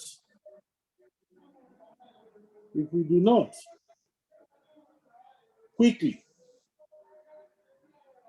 show the way out to erring lawyers and judges, these issues will consume us. Mind you, it's not only in political cases that you have abuse of ex-parte orders. It is used also to oppress between a rich litigant in land cases and the poor one, to oppress the poor client. So it becomes a tool of oppression in the hands of those who are well practiced in employing such divisive tools. So that, I think, is my short answer to the posers you have raised, that no one is duty bound to follow the rumblings of his hungry stomach when his conscience is another thing. That's my answer. Thank you, past president. Do you think that, just before I leave you, because in my place, when you see an eagle, there's a mandatory requirement that you should get the feather, because the feather of an eagle is not seen every time. Yes, you have said that well. How do we trickle what you have said down to the law, to the legal practitioner that was called a few weeks ago, so that he understands this properly? And what shocks absorber do we have in MBA that can help such legal practitioner to start firm and say, no, I will not take this brief, and I will not go hungry. The profession is there for me. Thank you. You see, it is not really a matter of welfare. It's like we used to have a very respected legal practitioner those days before he passed on, a matter of conscience. Now, to get the young lawyer to appreciate wrong from right, and as I said in another forum last week, it has to be ingrained in his legal education. We need to have in the curricula of the universities issues of ethics taken from first semester in his first year up to the last year. Should be a continuing program, so that the impression the young lawyer gets between the university and the law school is that legal practice is where you can cut corners, where you can make money quickly. It's a money-making minting machine. And if you are smart, you will get by. No, it is not. You will get by if you are honorable. You may appear to go hungry at the beginning, but it gets to a point whereby you will not suffer. So that is a way out of it. Apart from the issues that the NBA is doing, it's continuing legal education. I see particularly one of the things I must credit the Ex-Parte presidency for is that he has built up a solid continuing legal education platform. And of course, he's right to do so, because you have a pool of young lawyers that need to be taken through the rudiments of this profession and the justice system within a very short period of time. He cannot do more than that. He has to teach, and he's teaching junior lawyers how to fish. Giving them fish at times, not bad, but they may get the wrong signals. So therefore, I think that the real emphasis should be on legal education and the realities of sanctions that will accompany anybody that decides to follow his own heart. So that's my answer to your question. Thank you very much, sir. As we continue now winding down, let me now go to Prince Latif Fagbemi. Oh, before you go to Fagbemi, can you take something from me? Yes, sir. Please go ahead, sir. It's just an intervention to endorse what JB Dadu has said. And I think we have been on this for long. But you are a professor, and maybe you have to contact your other colleagues. We have to at least design, as you call it in university, a course properly that will teach ethics in the university. We don't have to wait until we get to law school. So as JB has said, this has been the contention over time. That look, if you design a course that can run for 3-4 years, and at the end of the day, you must pass. And you must also show that you understand it. I can assure you, many people that are getting to law school would have inculcated part of the necessary ethics. Now, we started with dressing. The number of our universities today, everybody wear white, black suit and tie to class. It's part of it. But the essential ethics of the profession we need to teach it in our universities. A course must be designed for that, and on which you have to earn some points before you graduate. I think it's important. Thank you very much, sir. Thank you. We are indeed blessed with great past presidents of the bar coming into weigh. That even what you are doing today is also part of inculcating the ethics, because thousands of lawyers are hooked on as you speak, listening to you at the height you got to, and seeing that you're saying that it's encouraging. And let me go to Prince Fagbemi. How do we cage the politician, the businessman, the professional consultant, the consultant that links the corruption link with the judges, with lawyers, and other. How do we cage those consultants that do all those evil and immoral acts? How do we cage the politician? How do we cage the businessman that say it is money that it will take? In this country, we hear people say, what money cannot do, more money can do. So how can we cage such people, and so that they can leave our profession for us to run as a sane organization and association? Principal Baby. Well, I don't know, that's a tough one. How to catch them?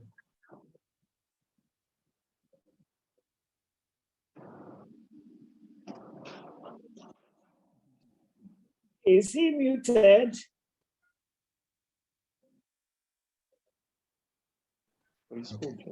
Technical support. Yeah, Technical me too. support. No. I Can think you hear me now? Yeah, we are hearing Can you you now. hear me now? Yeah, we are hearing Yes, you. yes, sir.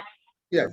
Now, as far as I'm concerned, if you approach me, get an Ex-Parte or whatever, if I can, if like my noble Lord Honorable just Revival has just said, it is not in all cases that you say you will not go for Ex-Parte. It depends.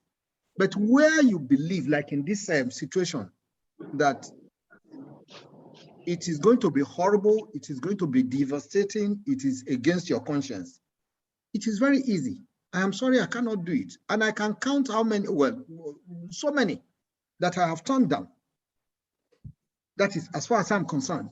But before I do that, what I do, and I let people know, is if you come to me, you will pay for consultation. If you pay me my consultation and I advise you on the strength of your case, I'm okay. If you want to take my advice, it's fine. If you don't want to take my advice, it is also okay. I do my own, but how to go and approach, or like I said, when an order is obtained and you see politicians rushing to say we will enforce it. No, they won't say they'll enforce it. They'll say they will obey it because it's a court order. Then you know there's something. From there, you can take up both the judge, the lawyer. But if you take it from the point of, from the angle of the lawyer, then there will be no. It doesn't see it as, oh, this is the market. I want to. I'm satisfied. And you punish the erring litigant and also the judge. Like I said, some orders are so horrible, and forget about cross-border jurisdiction. Some have also have always crossed the line of, oh, this is a no-go area. This man has no local standard. Even though you are not to hear the other side at the stage of granting or considering that order, but there are some of the major cardinal factors that you take into consideration. If you go against it, then something is wrong. Then we have to sharpen our disciplinary arsenals to deal with the situation. Thank you. Thank you very much. And then finally to Mrs. Justina Ofia SN. How do you see any role for one, technology in helping us navigate through this process? Do you see any role I didn't say for the legislator? Two questions. Do you see any role for technology for the legislature as we wind down? Do you see any role, Mrs. Wan? Thank you. Yes, just to get to that, I want to add something to what my learned brother said, Tagbemi had just said in respect of the last question, just briefly. I personally don't think that it is our responsibility to start chasing after professionals, businessmen, and consultants in order to rein them in. It is within us. When we cure ourselves of the ill that has been bred within our ranks, then others will learn that they should not take such briefs to lawyers, which they find tempting. If I say no, and my learned brother 6 says no, and the other person says no to the temptation, then all these business people will learn to know that lawyers say no to corrupt applications and corrupt orders, and it will stop, or at least it will be checked. Now to the issue of whether there's a role of technology in all this. Yes, definitely. The world is now functioning based on various technological appliances, technological apps, and so on. And the legal profession and its business cannot be left out of it.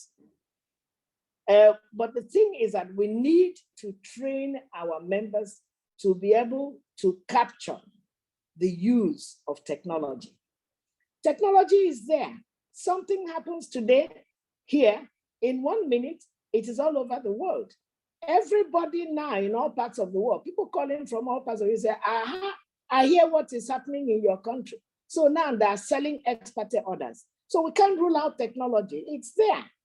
Information travels far and wide, and we need to be conscious of it. We also need to embrace the use of technology in the practice of law, in all aspects. We are talking about virtual hearing.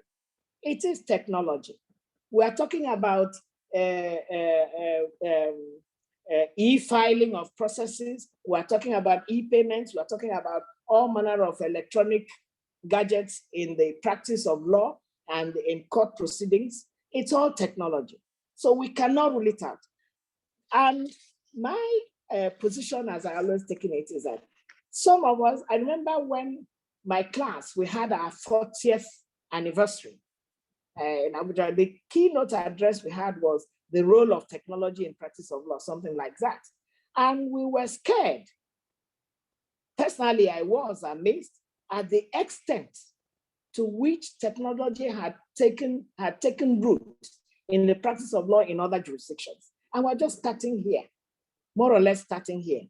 So it is indeed important that we begin to embrace it, especially people of our generation. People of our generation that did not start the use of technology in primary school or secondary school. We have to learn it and embrace it, because otherwise we cannot move on with the times in law practice or in anything, actually, in anything in the society now. The world has been made one global village by technology, and we must key into that new world order. Except we do that, we'll not be able to go ahead. I don't know if I captured all your questions, but if I didn't, please let me know. Thank you. Just to thank all the panelists, but I will have a giveaway question and see if there's anybody that will just 1 minute. It is better to have good judges determine a bad law than bad judges determine a good law.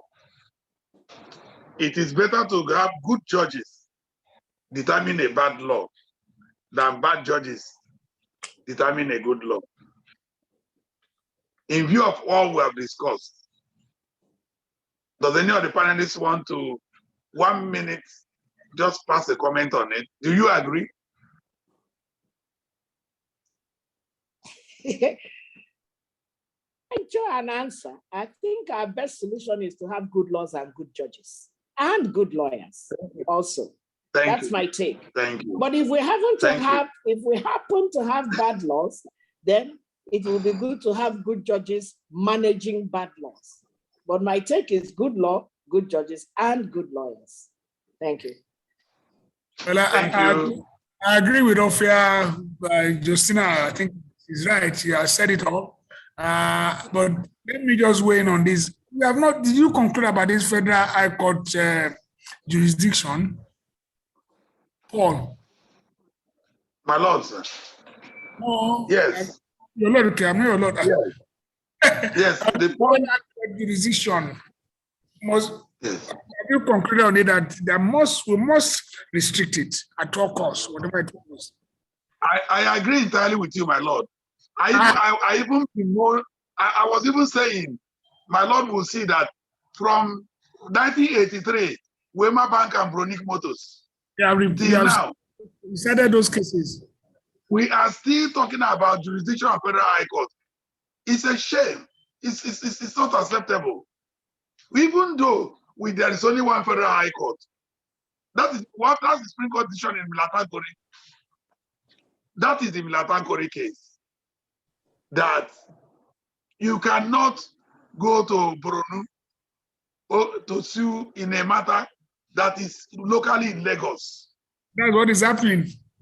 That is Milatankori's case. That's what is happening. So it is not that those doing it do not know that it is wrong. It is impunity. That's my view. It is total impunity because it happens and nobody does anything. Yeah. And that's what we are discussing. All right. Thank you. Yes, Thank you so much. Thank you, Your Excellency, my President. Okay. Thank you, my Lord, Justice Rosvivo. Thank you, Justin Ofia SAN. Thank you, JB Daudu SAN. And thank you, Prince Latifa from SAN. Thank you. I've enjoyed speaking with you, going through this difficult terrain with you. Thanking you for your time.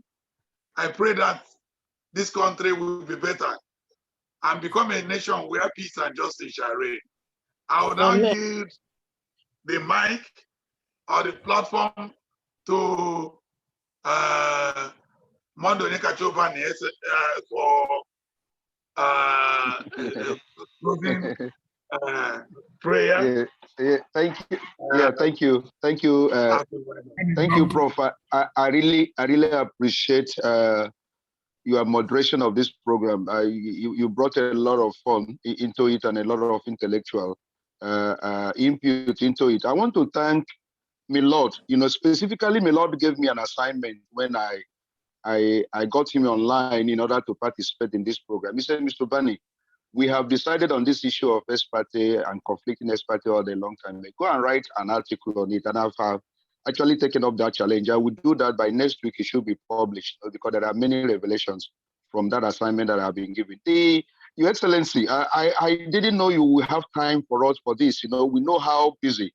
But I also saw that you were conducting some of the business of the state, even while you were participating in this program. Thank you. Thank you very much. Having known how busy you are, but I really appreciate. Yes. No, you were doing that. Were at the background. We saw all the gesticulation and all that. But honestly, we are highly, highly honored to have your presence in this program. That again speaks a lot about you. You said it. You won't contest any other thing. You are coming back to the bar, and you have really shown to the entire world that you are a barman indeed. Very, very grateful for this. Want to thank our JB Daudu, the former president. Honestly, when I got him online, he was the first person and he consented. He never in any way said, oh, Mr. Bani, I won't be available. He said, I'm going to make out time in order to participate. And we really enjoyed all the intellectual input that he made in this. Of course, Prince Latif, he made so many suggestions on what we should do concerning this topic. And I must tell you that we are looking at all those suggestions because the president of the bar, is in this program and he has stayed throughout. That again is wonderful about the personality of our president. I call him the people's president. And I believe that he has listened to all the suggestions that we're going to put all this into most of the things we're going to do with regards to our colleagues, who have actually not put this profession in a proper manner. And also want to thank Our Lady, the Amazon. Your intellectual input in this particular discussion was something else. We really enjoy. And of course, you can see the flurry of comments from the participants. Everyone said good things about all the panelists, starting from my Lord and then the former president, the two presidents, and my governor, and every other person that really, really said everything that we needed to say concerning this particular matter that is of public interest. Now, having listened to all this, we are going back home to really look at what we should do, both at the bar and bench. What will the bar now do with regards to what has happened so far in order to act as a deterrent? What will the bench do? All of us have a role to play if you really have to serve this profession.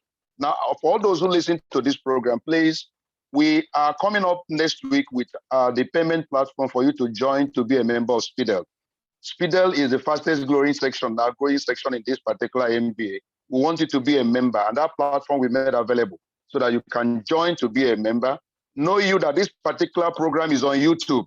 We are going to distribute you to all the lawyers platform for those who couldn't participate, because we are getting called that they were not able to log in because of the number of limitations. The man told me he's going to take up 1,000, but I found out that he could take only 500 plus. He couldn't take up to that 1,000. But there are those who joined on YouTube, when he was streaming live. We're going to make it available for all our lawyers in order to listen to this highly intellectual discourse on this matter of public interest. We really want to serve this profession, and we have a role to play in doing this. So, Mr. Moderator, I must say thank you, and I want to thank all the panelists. I want to thank my Lord, and I want to thank the Amazon. I want to thank all the legal colossus who participated in this program. All our colleagues, learned senior advocates. There are many judges who also told me they will join there, and I saw some of them there. And the learned six, most of them, Mr. Ajibade, you are so many that joined in this particular program tonight. We appreciate you. Now, I want to say a prayer. Father, thank you for all you have done.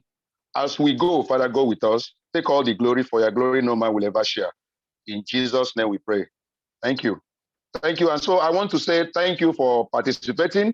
Thank you for participating. We'll ensure that all of you will have this particular YouTube live on all the legal platform that we have in Nigeria. Thank you, and God bless you. Now, yes, Victor, you are calling any information? Any information? Yes? Yes, Victor, you are calling. Any information? Thank you very much. I want to say thank you, ladies and gentlemen, for participating in this program. As you go, may God take you safely back to your various homes and places, and sleep well.